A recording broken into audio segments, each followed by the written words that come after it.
जयति हरिरचिन्त्यः सर्वदेवैकवन्द्यः परमगुरुरभीष्टावाप्तिदः सज्जनानां निखिलगुणगणार्णो नित्यनिर्मुक्तदोषः सरसिजनयनोऽसौ श्रीपतिर्मानदो नः अशेषवाग्जाड्यमलापहन्त्री नवं नवं स्पष्टसुवाक्प्रदायिनी ममेघजिह्वाग्रसुरङ्गनर्तकी भवप्रसन्ना वदने च मे श्रीः व्याप्तिर्यस्य निजे निजेन महसा पक्षे सपक्षे स्थितिः व्यावृत्तिश्च विपक्षतोऽथ विषये शक्तिर्न वै बाधिते नैवास्ति प्रतिपक्षयुक्तिरतुलम् शुद्धं प्रमाणं समे भूयात् तत्त्वविनिर्णयाय भगवान् आनन्दतीर्थो मुनिः वाणिते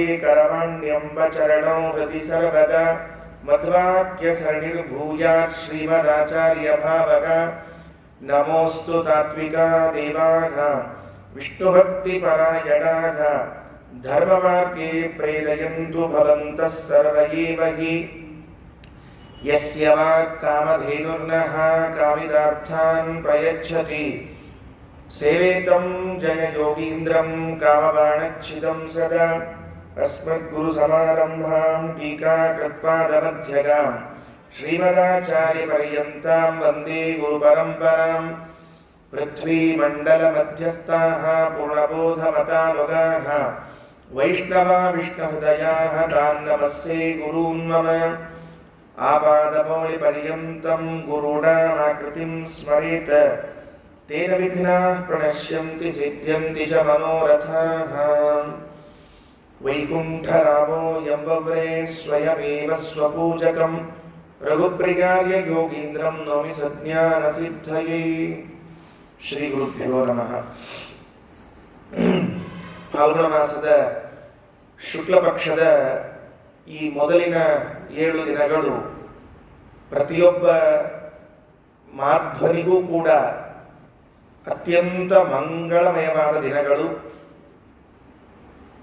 ಫಾಲ್ಗುಣ ಮಾಸದ ಶುಕ್ಲ ಪಕ್ಷದ ದ್ವಿತೀಯ ದಿವಸ ಸುಧೀಂದ್ರ ತೀರ್ಥರು ಮಂತ್ರಾಲಯ ಸ್ವಾಮಿಗಳಿಗೆ ವೀಣಾ ವೆಂಕಟನಾಥಾಚಾರ್ಯರಿಗೆ ಆಶ್ರಮ ಪ್ರದಾನವನ್ನು ಮಾಡಿ ರಾಘವೇಂದ್ರ ತೀರ್ಥರು ಅಂತ ನಾಮಕರಣ ಮಾಡಿರುವಂತಹ ದಿವಸವಾಗಿದ್ದರೆ, ಸಪ್ತಮಿ ಇವತ್ತು ಪಂಚಮಿ, ನಾಳೆ ಮತ್ತು ನಾಡದ್ದಿನ ದಿವಸ ರಾಯರು ಅವತಾರ ಮಾಡಿ ಬಂದಿರುವಂತಹ ದಿವಸ ವರ್ಧಂತಿ ಅಂತ ಕರಿತೇವೆ. ಹೀಗೆ ಪ್ರತಿಪದ ಅಥವಾ ದ್ವಿತೀಯದಿಂದ ಪ್ರಾರಂಭ ಮಾಡಿಕೊಂಡು ಸಪ್ತಮಿಯವರೆಗಿನ ಈ 7 ದಿನಗಳು ಒಂದು ಸಪ್ತಾಹ ಪೂರ್ಣ ರಾಯರ ಚಿಂತನೆಯಲ್ಲಿ, ರಾಯರ ಸ್ಮರಣೆಯಲ್ಲಿ ನಾವು ಕಳೆಯಬೇಕಾದದ್ದು ಆದ್ಯ ಕರ್ತವ್ಯ. ಹಾಗಾಗಿ ಈ ಒಂದು ಸಂದರ್ಭದಲ್ಲಿ ಈ ಮಾಧ್ವ ವಿದ್ಯಾಪೀಠದಲ್ಲಿ ಇದೇನು ಒಂದು ಆಯೋಜನೆಯನ್ನು ಮಾಡಲಾಗಿದೆ, ರಾಯರ ಕೃತಿಗಳಲ್ಲಿನ ಕೆಲವು ಅಂಶಗಳನ್ನು ತಿಳಿಯುವ ಒಂದು ಪ್ರಯತ್ನ, ಅದರ ಆಯೋಜನೆಯನ್ನು ಮಾಡಲಾಗಿದೆ ವಿವಿಧ ವಿದ್ವಾಂಸರಿಂದ. ಅದು ಅತ್ಯಂತ ಶ್ಲಾಘ್ಯವಾದ ಕಾರ್ಯ ಅಂತ ಮೊದಲು ಅದರ ಬಗ್ಗೆ ಪ್ರಶಂಸಿಸಿ, ಅನಂತರದಲ್ಲಿ ರಾಯರ ಮಹತ್ವ ಎಂಥದ್ದು, ಅವರ ಮಹಿಮೆಗಳನ್ನು ತಿಳ್ಕೊಂಡಿರ್ತೇವೆ. ಸಾಮಾನ್ಯವಾಗಿ ಅವರ ಪಾದೋದಕದ ಮಹಿಮಾ, ಮಂತ್ರಾಕ್ಷತೆಯ ಮಹಿಮಾ, ಮೃತ್ತಿಕೆಯ ಮಹಿಮೆ, ತೀರ್ಥ, ಈ ಎಲ್ಲ ಮಹಿಮೆಗಳನ್ನು ತಿಳಿದಿರ್ತೇವೆ, ಚರಿತ್ರೆಗಳನ್ನು ಕೇಳಿರ್ತೇವೆ. ಆದರೆ ಆ ಕೃತಿಗಳಲ್ಲಿ ಬಂದಿರುವಂತಹ ಒಂದೊಂದು ಅಂಶವನ್ನು ಎತ್ತಿ ನೋಡಿದಾಗ ರಾಯರ ಒಂದು ಭೂಮಾ ವ್ಯಕ್ತಿತ್ವ, ಶ್ರೇಷ್ಠವಾದ ಅವರ ವ್ಯಕ್ತಿತ್ವ ನಮಗೆ ತಿಳಿದು ಬರ್ತದೆ. ವಾದೀಂದ್ರ ತೀರ್ಥರು ರಾಯರನ್ನು ಸ್ತೋತ್ರ ಮಾಡುವಾಗ ಅದೆಷ್ಟು ಮೈತುಂಬಿ ಸ್ತೋತ್ರ ಮಾಡ್ತಾರೆ ಅಂದರೆ, ಮನಸ್ಸು ತುಂಬಿ ಸ್ತೋತ್ರ ಮಾಡ್ತಾರೆ ಅಂದರೆ, ಧೂತಾವತ್ತೀರ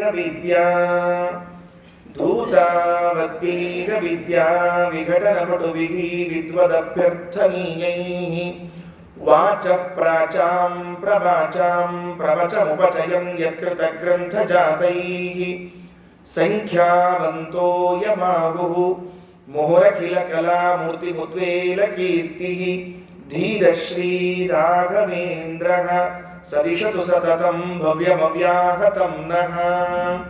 ಧೀರ ಶ್ರೀ ರಾಘವೇಂದ್ರ ಆ ಮಂತ್ರಾಲಯ ಸ್ವಾಮಿಗಳು ನಮಗೆ ಅತ್ಯಂತ ಮಂಗಳವನ್ನು ಉಂಟು ಮಾಡಲಿ, ಭವ್ಯಂ ಅಸ್ಮಾಕಂ ಕ್ಷೇಮವನ್ನು ಉಂಟು ಮಾಡಲಿ ಅಂತ ಪ್ರಾರ್ಥನೆ ಮಾಡ್ತಾರೆ. ಯಾಕೆ ರಾಯರನ್ನ ಸ್ತೋತ್ರ ಮಾಡಬೇಕು ಅಂತ ಕೇಳಿದ್ರೆ, ಯತ್ಕೃತ ಗ್ರಂಥಜಾತೈಹಿ, ರಾಯರು ಬರೆದಿರುವಂತಹ ಕೃತಿಗಳೇನಿವೆಯೋ ಆ ಎಲ್ಲ ಕೃತಿಗಳಿಂದ ಪ್ರಾಚೀನ ವಿದ್ವಾಂಸರ ಪ್ರಾಚೀನ ಜ್ಞಾನಿಗಳ ಅಭಿಪ್ರಾಯವೆಲ್ಲ ನಮಗೆ ತಿಳಿಯುವಂತಾಯಿತು ಅಂತ ರಾಯರನ್ನ ಅಷ್ಟು ಸ್ತೋತ್ರ ಮಾಡ್ತಾರೆ. ಧೂತಾವದ್ಯೈಹಿ, ದೋಷಗಳಿಲ್ಲದೆ ಇರುವಂತಹ ಕೃತಿಗಳು ರಾಯರ ಕೃತಿಗಳು. ಯಾಕೆ ಈಗ ನಾವು ಪ್ರಾತಃ ಸಂಕಲ್ಪ ಗದ್ಯವನ್ನು ಕೇಳಬೇಕಾಗಿದೆ, ಇದು ಕೂಡ ಒಂದಕ್ಷರವನ್ನು ಅದರಲ್ಲಿಂದ ತೆಗೆದು ಆ ಕಡೆ ಈ ಕಡೆ ಮಾಡಿ ಬರೋದಿಲ್ಲ, ಅಷ್ಟು ಸುಂದರವಾದ ಕೃತಿ. ಧೂತಾವತ್ತೀರ ವಿದ್ಯಾ ವಿಘಟನ ಪಟುವಿಹಿ, ನಮ್ಮಲ್ಲಿರುವಂತಹ ಅಜ್ಞಾನಗಳನ್ನ ಕಳೆದೇ ತೀರ್ತದೆ ರಾಯರ ಸಂಕಲ್ಪ. ಒಂದೊಂದು ವಾಕ್ಯಗಳ ಸಂಕಲ್ಪ. ಇದನ್ನ ಕೇಳುವ, ಇದನ್ನ ಓದುವ, ಇದನ್ನ ಪಾರಾಯಣ ಮಾಡುವ ವ್ಯಕ್ತಿ ಯಾರೇ ಆಗಿರಲಿ, ಇದನ್ನಲ್ಲಿ ಕುಳಿತವನು ಅವನ ಅಜ್ಞಾನವನ್ನ ದೂರ ಸರಿಸಿಯೇ ತೀರಬೇಕು. ಧೂತಾವದ್ಯೈಹಿ, ಯಾವ ದೋಷಗಳಿಲ್ಲದೆ ಇರುವಂತಹ ಶುದ್ಧವಾದ ಗ್ರಂಥಗಳು. ಅವಿದ್ಯಾ ವಿಘಟನ ಪಡುವಿಹಿ, ಅಜ್ಞಾನವನ್ನ ದೂರ ಮಾಡಲಿಕ್ಕೆ ಸಮರ್ಥವಾಗಿರುವಂತಹದ್ದು. ವಿದ್ವದಭ್ಯರ್ಥನೀಯೈಹಿ, ವಿದ್ವಾಂಸರು ಈ ಗ್ರಂಥಕ್ಕೆ ರಾಯರ ವ್ಯಾಖ್ಯಾನ ಇದೇನಪ್ಪ ಅಂತ ಫಸ್ಟ್ ನೋಡೋದು ರಾಯರ ಗ್ರಂಥವನ್ನ. ಅದು ತತ್ವಪ್ರಕಾಶಿಕ ಆಗಿರಬಹುದು, ಶ್ರೀಮನ್ ನ್ಯಾಯಸುಧಾ ಆಗಿರಬಹುದು, ಚಂದ್ರಿಕಾ ಆಗಿರಬಹುದು, ಯಾವುದೇ ಗ್ರಂಥವನ್ನ ತೆಗೆದ್ರು ಮೊದಲು ನಾವು ನೋಡೋದೇನು ಅಂದ್ರೆ ರಾಯರ ವ್ಯಾಖ್ಯಾನ ಇದೆಯಾ. ಉಪನಿಷತ್ತುಗಳನ್ನು ತೆಗೆದು ನೋಡಿದ್ರೆ ರಾಯರ ವ್ಯಾಖ್ಯಾನ ಇದೆಯಾ. ಮಹಾಭಾರತ ತಾತ್ಪರ್ಯನಿರ್ಣಯ ರಾಯರ ವ್ಯಾಖ್ಯಾನ ಇದೆಯಾ.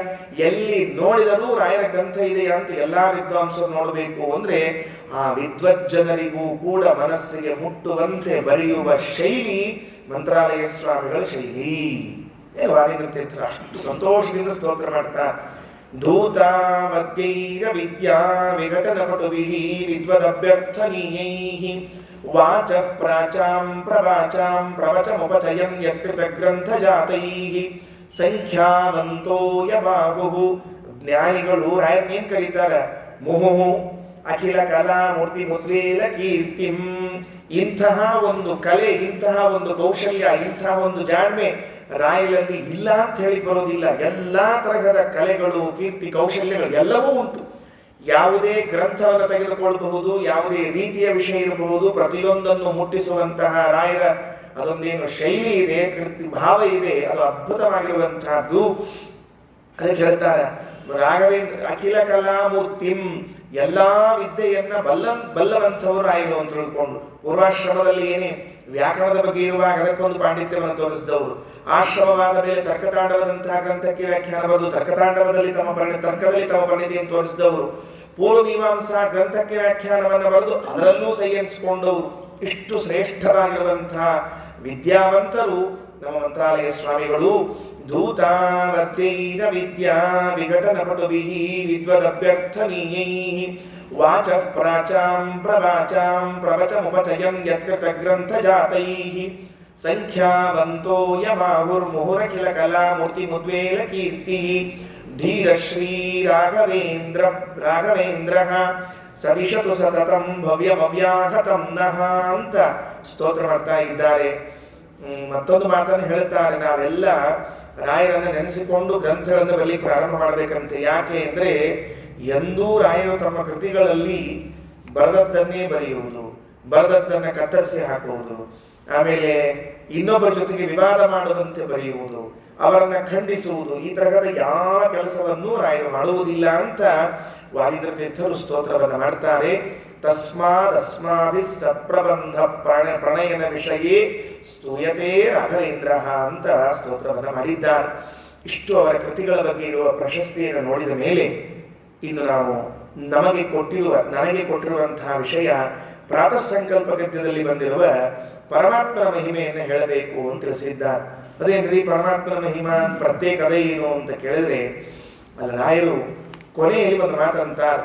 ಈ ಪ್ರಾತಃ ಸಂಕಲ್ಪ ಗದ್ಯವನ್ನು ನಾನು ಬರೆದಿದ್ದು ಯಾಕೆ ಅಂತ ಹೇಳ್ತಾ, ಇತಿ ಶ್ರೀ ರಾಘವೇಂದ್ರಾಖ್ಯ ಯತಿನಾ ಕೃತಮಂಜಸ ಪ್ರಾತಃ ಸಂಕಲ್ಪ ಗದ್ಯಂ ಸ್ಯಾತ್ ಪ್ರೀತ್ಯೈ ಮಾಧವ ಮಧ್ವಯೋಗೋ. ಈ ಗ್ರಂಥ ಯಾರಿಗೆ ಪ್ರೀತಿ ಉಂಟು ಮಾಡಬೇಕು ಅಂತ ಕೇಳಿದ್ರೆ, ಮಾಧವ ಮಧ್ವಯೋಗೋ, ಭಗವಂತನಿಗೂ ವಾಯುದೇವರಿಗೂ ಇಬ್ಬರಿಗೂ ಪ್ರೀತಿಯನ್ನು ಉಂಟು ಮಾಡಲಿ ಅಂಥ ಕೃತಿ ಇದು ಪ್ರಾತಃ ಸಂಕಲ್ಪ ಗದ್ಯ ಅಂತ ಕೊನೆಯಲ್ಲಿ ಸಮರ್ಪಣೆಯನ್ನು ಮಾಡ್ತಿದ್ದಾರೆ. ಹೌದು, ಸಮರ್ಪಣೆ ಮಾಡಬೇಕಾದಾಗ ಯಾರ್ಯಾರಿಗೆ ಪ್ರೀತಿಯಾಗಬೇಕು, ಮಾಧವನಿಗಾಗಬೇಕು, ಮಧ್ವರಿಗಾಗಬೇಕು ಅಂದ್ರೆ ಅವರಿಬ್ಬರ ಮಹಿಮೆಯನ್ನು ಅದರಲ್ಲಿ ಹೇಳಿದಾಗ ಮಾಧವನು ಪ್ರೀತನಾಗಲಿ ಮಧ್ವರು ಪ್ರೀತನಾಗಲಿ ಅಂತ. ಹಾಗೇನಿಲ್ಲ, ಮಧ್ವರ ಮಹಿಮೆಯನ್ನು ಹೇಳಿದ್ರೆ ಮಾಧವನ ಮಹಿಮೆಯನ್ನು ಹೇಳಿದ್ರು ಮಧ್ವರು ಪ್ರೀತರಾಗ್ತಾರೆ, ಹಾಗಲ್ಲ ಅಂತಲ್ಲ. ಈ ಕೃತಿಯನ್ನ ಅವಲೋಕನ ಮಾಡಿದಾಗ ಮಾಧವನ ಮಹಿಮ ಮಧ್ವರ ಮಹಿಮೆ ಎಂದು ಬಂದಿರುವಂತಹದ್ದು. ಎಷ್ಟೆಷ್ಟು ವಿಶೇಷಣಗಳಿಂದ ಆಚಾರ್ಯರನ್ನ ಸ್ತೋತ್ರ ಮಾಡಿದ್ದಾರೋ ಅಷ್ಟೇ ಸುಂದರವಾದ, ಅದಕ್ಕೂ ಮಿಗಿಲಾಗಿರುವಂತಹ ಮಹಿಮೆಯನ್ನ ಭಗವಂತನಲ್ಲಿ ಇದ್ದದ್ದನ್ನು ಹೇಳಿದ್ದರಿಂದ ಪ್ರಾತಃ ಸಂಕಲ್ಪವಿದ್ದಲ್ಲಿ 2 ಭಾಗ. ಮೊದಲನೇ ಭಾಗ ವಾಯುದೇವರ ಮಹಿಮೆ, ಎರಡನೇ ಭಾಗ ಪರಮಾತ್ಮನ ಮಹಿಮಾ ಅಂತ. ಅದೇನ್ರಿ ಮೊದಲು 2 ಮಾಡಿದ್ದೀರಿ ಅಂದ್ರೆ ನಾವು ಯಾವಾಗಲೂ ಭಾರತೀ ರಮಣ ಮುಖ್ಯ ಪ್ರಾಣಾಂತರ್ಗತ ಅಂತೇ ಕರಿಬೇಕಲ್ಲ ಪರಮಾತ್ಮನನ್ನ. ಹಂಗ ಭಾರತೀ ರಮಣ ಮುಖ್ಯ ಪ್ರಾಣಾಂತರ್ಗತ ಅಂತ ಹೇಳಬೇಕಾದ್ರಿಂದ ಭಾರತೀ ರಮಣನ ಮಹಿಮೆಯನ್ನು ಮೊದಲು ಹೇಳಿ ಅನಂತರದಲ್ಲಿ ತದಂತರ್ಗತನಾಗಿರುವಂತಹ ಪರಮಾತ್ಮನ ಮಹಿಮೆಯನ್ನ ತಿಳಿಸಿಕೊಡ್ತಾ ಇದ್ದಾರೆ. ನಾನು ಅದು ಎಷ್ಟಿವೆ, ಸುಮಾರು ಒಂದು 20-25 ಮಾತುಗಳಲ್ಲಿ ಪರಮಾತ್ಮನ ಮಹಿಮೆಯನ್ನು ತಿಳಿಸಿದ್ದಾರೆ. ನನಗಿರೋ 20-25 ನಿಮಿಷಗಳಲ್ಲಿ ಅದನ್ನು ಓದಿದ್ರೂ ಸಾಕು ಅಂತ ತಿಳ್ಕೊಂಡ್ಬಿಟ್ಟಿನಿ. ಎಲ್ಲ ಹಿಂಗೆ ಬಿಡಿಸಿ ಹೇಳಬೇಕು ಅಂತಲ್ರಿ. ಅದಕ್ಕೆ ಕೆಲವರು ಅಂತಿರ್ತಾರೆ, ಈ ಎಲ್ಲ ಆಚಾರ ಮಾಡೋದು ಇದೇ ಕೆಲಸ ರೀ, ಬರೋದ ತಡ ಮಾಡಿ ಮೊದಲನೇ ಇದ್ದು ಉಪನ್ಯಾಸ ಕೊಡೋದ ಬಹಳದ ಎಷ್ಟು ಹೇಳ್ಬೇಕು ಅನ್ನೋದ ಏನೂ ಹೇಳಲಾರ್ದಂಗೆ ಮಾಡಿ ಎಲ್ಲ ಹೇಳಿ ಭ್ರಾಂತಿ ಹುಟ್ಟಿಸಿ ಎಲ್ಲ ಕಡೆ ಚಪ್ಪಾಳಿ ಇಸ್ಕೊಂಡು ಹೋಗೋದು ಈ ಆಚಾರ ಮಹಿಮಾ ಅಲ್ಲಿ ತಿಳ್ಕೊಂಡು ಸಂಗಿಲ್ಲ. ಹಂಗೆ ಅದ ಪರಿಸ್ಥಿತಿನ ಹಂಗ. ಮಾತೃ ಭೋಜನದ ಸ್ಥಿತಿ ಅಂತ ಹೇಳ್ತಿರ್ತೀನಿ ನಾ ಯಾವಾಗಲೂ. ಮಾತೃ ಹಸ್ತೇನ ಭೋಜನ ಅಂತ ಇರ್ತದೆ. ಉಪನಯನ ಮಾಡ್ಕೋ ಕಾಲಕ್ಕೆ ಅವ್ರ ಪುರೋಹಿತರು ತಾಯಿ ಕೈಯಿಂದ ಹಾಕ್ಸ್ಕೊಳ್ಳೋ ಕೊನೆ ಊಟ ಇದು. ಇನ್ನು ಮುಂದೆ ಆ ಸ್ವತಂತ್ರ ಊಟ ಮಾಡ್ಬೇಕು, ಅಮ್ಮನ ಕೈಯಲ್ಲಿ ಬರಂಗಿಲ್ಲ ಊಟ ಮಾಡ್ಲಿಕ್ಕೆ ಅಂತ ಎಲ್ಲ ಮಾಡಿರ್ತಾರೆ. ಚಕ್ಲಿ, ಗಿರಂಕಿ, ಉಂಡಿ, ಪಾಯಸ ಎಲ್ಲ ಮಾಡಿರ್ತಾರೆ. ಆ ಎಲೆ ಹಾಕಿಬಿಟ್ಟಿರ್ತಾರೆ. ಎಲೆ ಹಾಕಿದ್ಮೇಲೆ ಅವ್ನು ಹುಡುಗಿನ್ನು ನೋಡ್ತಿರ್ತಾನೆ, ಆಹಾ ಯಾವ್ದ್ಯಾವ್ದು ಇವತ್ತರ ಉಣ್ಬೇಕು ಅಂತ ತಿಳ್ಕೊಂಡು ಪುರೋಹಿತರು ಬಂದು ನಿಂತಿರ್ತಾರೆ ಎದಿ ಮೇಲೆ. ಮುಹೂರ್ತ ಹೋಗ್ತದ ಅಂತಾರೆ. ಹಿಂಗ್ ತಿನ್ಬೇಕು ಓಡ್ಬೇಕು. ಅದಕ್ಕೆ ಅವ್ ಏನ್ ಮಾಡ್ತಾರೆ, ಕೆಲವು ಹುಡುಗರು ಮುಂಜಾನೆ ಅಲ್ಲಿ ಮಂಟಪದಾಗ ನಿಂತಾಗ ಕೈಯಾಗ ಒಂದು ಚಕ್ಲಿ ಬ್ಯಾಗ್ ಒಂದು ಎಲೆ ತಿನ್ಕೊಂಡು ನಿಂತಿರ್ತಾರೆ. ನೀ ಹಾಕಿ ಮುಹೂರ್ತ ಹಾಕಿ ನಿಂತಿರ್ತಾರೆ. ಇನ್ನೇನ್ ಮಾಡ್ಬೇಕು ಪಾಪ, ನಮ್ಮ ಸ್ಥಿತಿ ಎಲ್ಲ ಹಂಗಿದೆ. ಈಗ ನಾನು ಯಾಕೆ ಈ ಮಾತು ಹೇಳ್ತಿದ್ದೀನಿ ಅಂದ್ರೆ, ಸುಮಾರು ಒಂದು 16 ದಿನಗಳ ಪ್ರವಚನ ಆಗಿದೆ ನಮ್ದು. ನಿಮ್ಗೆ ಯೂಟ್ಯೂಬಲ್ಲಿ ಆ ಉಪನ್ಯಾಸ ಲಭ್ಯ ಇದೆ. ಪ್ರಾತಃ ಸಂಕಲ್ಪ ಗದ್ಯ 16 ದಿನಗಳು ಅಂದ್ರೆ ಹೆಚ್ಚು ಕಡಿಮೆ 16 ಗಂಟೆಗಳು. 16 ಗಂಟೆಗಳ ಕಾಲ ಉಪನ್ಯಾಸ ಮಾಡಿದರೂ ವಾಯುದೇವರ ಮಹಿಮೆಯಲ್ಲಿನ ಕೆಲವು ಅಂಶಗಳನ್ನು ಹೇಳಲಿಕ್ಕಾಗಿಲ್ಲ ನಮ್ಮ ಕಡೆಯಿಂದ. ಇನ್ನು ಮತ್ತೆ ನಾಳೆಯಿಂದ ಅದೇ ಪ್ರಾರಂಭ ಅದ. ಮತ್ತೆ ಶುರುವಾದ್ರೆ ಇನ್ನೆಷ್ಟು 18 ದಿನಗಳು ಹೋಗ್ತದೋ ಗೊತ್ತಿಲ್ಲ. ಅಷ್ಟು ವಿಸ್ತಾರವಾಗಿಯೂ ಈ ಪ್ರಾತಃ ಸಂಕಲ್ಪ ಗದ್ಯವನ್ನು ಉಪನ್ಯಾಸ ಮಾಡಿದ್ದೇನೆ, ಮುಂದೆ ಮಾಡುವುದಿದ್ದೇನೆ. ಅದಕ್ಕೆ ಈ ಮಧ್ಯದಲ್ಲಿ ಇವತ್ತು ಕೊಟ್ಟಿರುವ ಭಾಗ, ಅದರಲ್ಲಿ ಎಷ್ಟು ಅವಕಾಶ ಎಷ್ಟು ತಿಳಿಯಲಿಕ್ಕೆ ಸಾಧ್ಯ ಅದು ಅದರ ಪ್ರಯತ್ನ ಮಾಡ್ತೇನೆ. ಆಚಾರ್ಯರ ಅರ್ಥಾತ್ ವಾಯುದೇವರ ಮಹಿಮೆಯನ್ನು ಹೇಳಿ ಮುಗಿಸಿ ಕೊನೆ ಶಬ್ದ ಏನ್ ಬರ್ತದೆ ಅಂದ್ರೆ, ಪ್ರಣವೋಪಾಸಕಾನಾಂ ಅಸ್ಮದಾದಿ ಗುರುಣಾಂ ಶ್ರೀಮದಾನಂದ ತೀರ್ಥ ಶ್ರೀಮಚ್ಚರಣಾನಾಂ. ಇಲ್ಲಿಗೆ ಬಂದು ನಿಂತದೆ ಆಚಾರ್ಯ. ಅಲ್ಲಿಂದ ಎಲ್ಲಿಂದ ಲೌಕಿಕ ವೈದಿಕ ಭೇದ ಭಿನ್ನ ವರ್ಣಾತ್ಮಕ ಧ್ವನ್ಯಾತ್ಮಕ ಅಶೇಷ ಶಬ್ದಾರ್ಥ ಋಗಾದಿ ಸರ್ವ ವೇದಾರ್ಥ ವಿಷ್ಣು ಮಂತ್ರಾರ್ಥ, ಅಲ್ಲಿಂದ ಪ್ರಾರಂಭ ಆದದ್ದು ಶ್ರೀಮದಾನಂದ ತೀರ್ಥ ಶ್ರೀಮಚ್ಚರಣಾನಾಂ. ಅಲ್ಲಿಗೆ ಬಂದು ನಿಲ್ಲಿಸಿದ ಮೇಲೆ ಇನ್ನು ಒಳಗಿದ್ದ ಪರಮಾತ್ಮನ ಚಿಂತನೆ ಶುರು. ನಾವು ಹೆಂಗೆ ಉಪಾಸನೆ ಮಾಡಬೇಕು ಅಂದ್ರೆ, ವಾಯುದೇವರೆಂಬುವಂತಹ ಒಂದು ಶ್ರೇಷ್ಠ ಪ್ರತಿಮಾ, ಎಲ್ಲೂ ಭಗ್ನವಾಗದೇ ಇರುವಂತಹ ಪ್ರತಿಮಾ, ಚೂರು ಕಡಿಮೆಯಾಗದೇ ಇರುವಂತಹ ಪ್ರತಿಮಾ. ಕೈ ಒಂದು ಸ್ವಲ್ಪ ಸೊಟ್ಟಾಗ್ಯದ, ಕಾಲೊಂದು ಚೂರು ಸೊಟ್ಟಾಗ್ಯದ, ಕುತ್ಕೊಂಡು ಭಂಗಿ ಸೊಟ್ಟದ, ಹಿಂಗ್ಯಾವುದೂ ಇಲ್ಲೇ ಇಲ್ರಿ. ವಾಯುದೇವರೆಂಬ ಪ್ರತಿಮಾ ಇಷ್ಟದ ಅಂದ್ರೆ ಸಲ್ಲಕ್ಷಣಗಳಿಂದ ಕೂಡಿದ ಪ್ರತಿಮಾ. ಅಂತಹ ಪ್ರತಿಮೆಯಲ್ಲಿ ಭಗವಂತನ ಆರಾಧನೆಯನ್ನು ಮಾಡಬೇಕಾದ್ದರಿಂದ ಅಂತರ್ಯಾಮಿನ್ ಸಂಬೋಧನ ಹೆಂಗ್ ಮಾಡ್ತಾರೆ ನೋಡ್ರಿ ಯಾರು, ಶ್ರೀಮದ್ ಆನಂದ ತೀರ್ಥ ಶ್ರೀಮಚ್ಚರಣಾನಾಂ ಅಂತರ್ಯಾಮಿನ್. ಇಲ್ಲಿಂದ ಭಗವಂತನ ಮಹಿಮಾ ಶುರು. ನಮ್ ಕೊಟ್ಟು ವಿಶೇಷವೀಗ ಆಚಾರ್ಯ ಕೆಲವರು ಮಂಗಳಾಚರಣೆ ಹೇಳಿದಂತೆ ಪ್ರವಚನ ಮಾಡೋ ಕಾಲಕ್ಕೆ 25 ನಿಮಿಷ ಮಂಗಳಾಚರಣೆ ಹೇಳಿದಂತೆ. ಮೊದಲು 25 ನಿಮಿಷ ಮಂಗಳಾಚರಣೆ ಆದ್ಮೇಲೆ ಇನ್ನು ನನ್ನ ವಿಷಯವನ್ನು ಪ್ರಾರಂಭಿಸುತ್ತೇನೆ ಅಂತ ಹೇಳಿದಂತ. ಬಾಜುಕೋತ ಹೇಳಿದಂತ, ಮಂಗಳಾರತಿ ಮಾಡಿ ಟೈಮ್ ಆಗ್ಯದ ಅಂತ ಹೇಳಿದಂತ. ಅದಕ್ಕೆ ಹೇಳ್ತಿಲ್ಲೋ ಹಂಗೆ ಆಗಬಾರ್ದು ಅಂತ ಹೇಳ್ತಿರ್ತೀನಿ ಅವಾಗವಾಗ. ಅಂತರ್ಯಾಮಿನ್ ಹೇಗಿದ್ದ ನಮ್ಮ ಸ್ವಾಮಿ, ರಾಯರು ಅನನ್ಯವಾಗಿ ಉಪಾಸನೆ ಮಾಡಿದ ಭಗವಂತ. ಅದು ಎಷ್ಟು ಚಂದಾದ ಶಬ್ದಗಳು. ನಿಜವಾಗ್ಲೂ ಸರಸ್ವತೀ ದೇವಿ ಅವರ ನಾಲಿಗೆಯ ಮೇಲೆ ನರ್ತನ ಮಾಡ್ತಿದ್ದಾಳೆ. ಯೋಷಾಧಮ್ಮಿಲ್ಲಭಾರಶ್ಲತಕುಸುಮತತಿ ಸ್ವದ್ಗಿರಃ ಸಂಗಿರಾಮಃ ಯಾಭಿಃ ಸಮ್ಮಿಶ್ರಿತಾಭಿಃ ನಿರವಧಿವ ಸುಧಾ ವಿಶ್ರುತಾ ಸಾ ಸುಧಾಪಿ ಕ್ಷೋಣಿ ಗೀರ್ವಾಣಗಮ್ಯಂ ಪರಿಮಳಮತುಲಂ ಸಾಂಪ್ರತಂ ಸಂಪ್ರಪೇದೆ. ವಾದಿತ ತೀರ್ಥರಂತಾರೆ, ಏನು ಸ್ವಾಮಿ, ನಿಮ್ಮ ನಾಲ್ಗಿ ಮೇಲೆ ಸರಸ್ವತಿ ದೇವಿ ನಾಟ್ಯ ಮಾಡ್ತಿದ್ದಾಳು. ನಾಟ್ಯ ಮಾಡುವಾಗ ಅವಳ ಹೆರಳಲ್ಲಿ ಹಾಕೊಂಡಿರುವಂಥ ಮಲ್ಲಿಗೆ ಹೂಗಳು ಜಾರಿ ಬಿದ್ದು ಅವುಗಳೇ ನಿಮ್ಮ ಮುಖದಿಂದ ಹೊರಬಂದು ಪರಿಮಳಾದಿ ಗ್ರಂಥಗಳಾಗ್ತಾ ಇದೆಯೋ ಅಂತ ಕೇಳ್ತಾರೆ.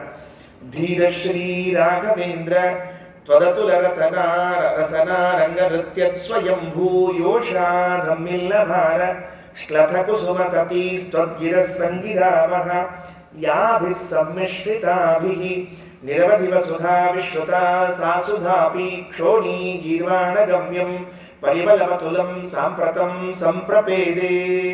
ಹಾಗೆ ರಾಯರ ವಾಣಿ ಇದ್ರೆ ಅಂತರ್ಯಾಮಿನ್ ಅನಿರುದ್ಧ ಪ್ರದ್ಯುಮ್ನ ಸಂಕರ್ಷಣ ವಾಸುದೇವಾತ್ಮಕ ಶ್ರೀ ಮಧ್ವವಲ್ಲಭ ಲಕ್ಷ್ಮೀ ವೇದವ್ಯಾಸಾತ್ಮಕ.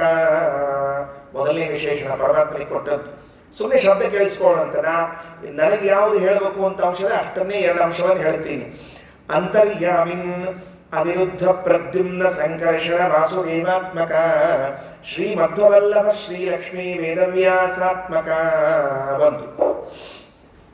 ಅಂಡಸ್ಥಿತ ಅನಂತ ರೂಪ ಅವಯವ ಗುಣಕ್ರಿಯಾ ಜಾತ್ಯವಸ್ಥಾ ವಿಶಿಷ್ಟ ರಮಾಯುಕ್ತ ಕ್ಷೀರಾಬ್ಧಿ ಶೇಷಶಾಹಿ ಶ್ರೀ ಪದ್ಮನಾಭಾತ್ಮಕ. ಅಂಡಾತ್ ಬಹಿರಭಿವ್ಯಕ್ತ ಶುದ್ಧ ಸೃಷ್ಟಿತ್ವೇನಾಭಿಮತ ಶ್ರೀ ಚತುರ್ಮುಖ ಮುಖ್ಯ ಪ್ರಾಣೋಪಾಸ್ಯತ್ವಾದ್ಯನೇಕ ಪ್ರಯೋಜನಕ. ಅನಂತಾನಂತ ರೂಪ ಮೂಲಭೂತ ತಥಾ ಅಶೇಷ ಜಗತ್ ಸೃಷ್ಟಿ ಪ್ರಯೋಜನಕ ಕೃತಿಪತಿ ಪ್ರದ್ಯುಮ್ನ ಮೂಲಭೂತ ತಥಾ ಅಶೇಷ ಜಗತ್ ಸಂಹಾರ ಪ್ರಯೋಜನಕ ಜಯಾಪತಿ ಸಂಕರ್ಷಣ ಮೂಲಭೂತ. ಮಹಾಭಾರತ ತಾತ್ಪರ್ಯ ನಿರ್ಣಯ ರಾಯರು ಎಲ್ಲಿಂದ ಸಂಗ್ರಹ ಮಾಡಿದ್ದಾರೆ ಅಂದ್ರೆ, ಮಹಾಭಾರತ ತಾತ್ಪರ್ಯ ನಿರ್ಣಯದಲ್ಲಿ ಶ್ರೀಮದಾಚಾರ್ಯರು ಮೊದಲನೇ ಮಂಗಳಶ್ಲೋಕ ಹೇಳಿದ ಕೂಡಲೇ ನಾರಾಯಣಾಯ ಪರಿಪೂರ್ಣ ಮುಗಿತದೆ. ಮುಗಿದ ಕೂಡಲೇ ಮುಂದಿನ ಮಾತು ಯಾವುದು? ಆಸೀದುದಾರ ಗುಣವಾರಿಧಿರ ಪ್ರಮೇಯ ಸಂಶಾಂತ ಸಂವಿಧ ಕಿಲಂ ಜಠರೇಶಯಾನಃ ಸ್ವಾನಂದ ಮಾತ್ರ ವಪುಷಃ. ಅಲ್ಲೇನು ಶ್ರೀಮದಾಚಾರ್ಯರು ಭಗವಂತನ ಮಹಿಮೆಯನ್ನು ವರ್ಣನ ಮಾಡಲಿಕ್ಕೆ ಪ್ರಾರಂಭ ಮಾಡಿದ್ದಾರೋ ಅದನ್ನೇ ತಂದು ಸಂಗ್ರಹ ಮಾಡ್ತಾರೆ.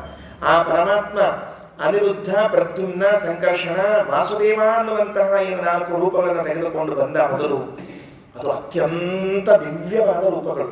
ಆ ಮೂಲ ರೂಪದಿಂದ ಹೊರಗಡೆಗೆ ಭಗವದ್ ರೂಪಗಳು ಬರಬೇಕ್ರಿ. ಭಾರಿ ಆಶ್ಚರ್ಯ ಅದು. ಇದರ ಬಗ್ಗೆ ನಮ್ಮ ಆಚಾರ್ಯರು ದೃಷ್ಟಿಕೋನವನ್ನು ಹೆಂಗೆ ಕೊಟ್ಟಿರ್ತಾರೆ ಅನ್ನೋದು ಒಂದು ಮಾತು ಹೇಳಿರ್ತೀನಿ. ನಾವು ಪ್ರತಿ ಸರ್ತಿ ಪುರಾಣ ಕೇಳೋ ಕಾಲಕ್ಕೆ ಇದು ಪ್ರಾಸಂಗಿಕವಾದ ವಿಷಯದ ಬುದ್ಧಿಸ್ಥ ಆಗಲಿ ಎಂಬುದಕ್ಕೆ ಹೇಳ್ತಿರ್ತೀನಿ. ಏನು ವಿಷಯದ?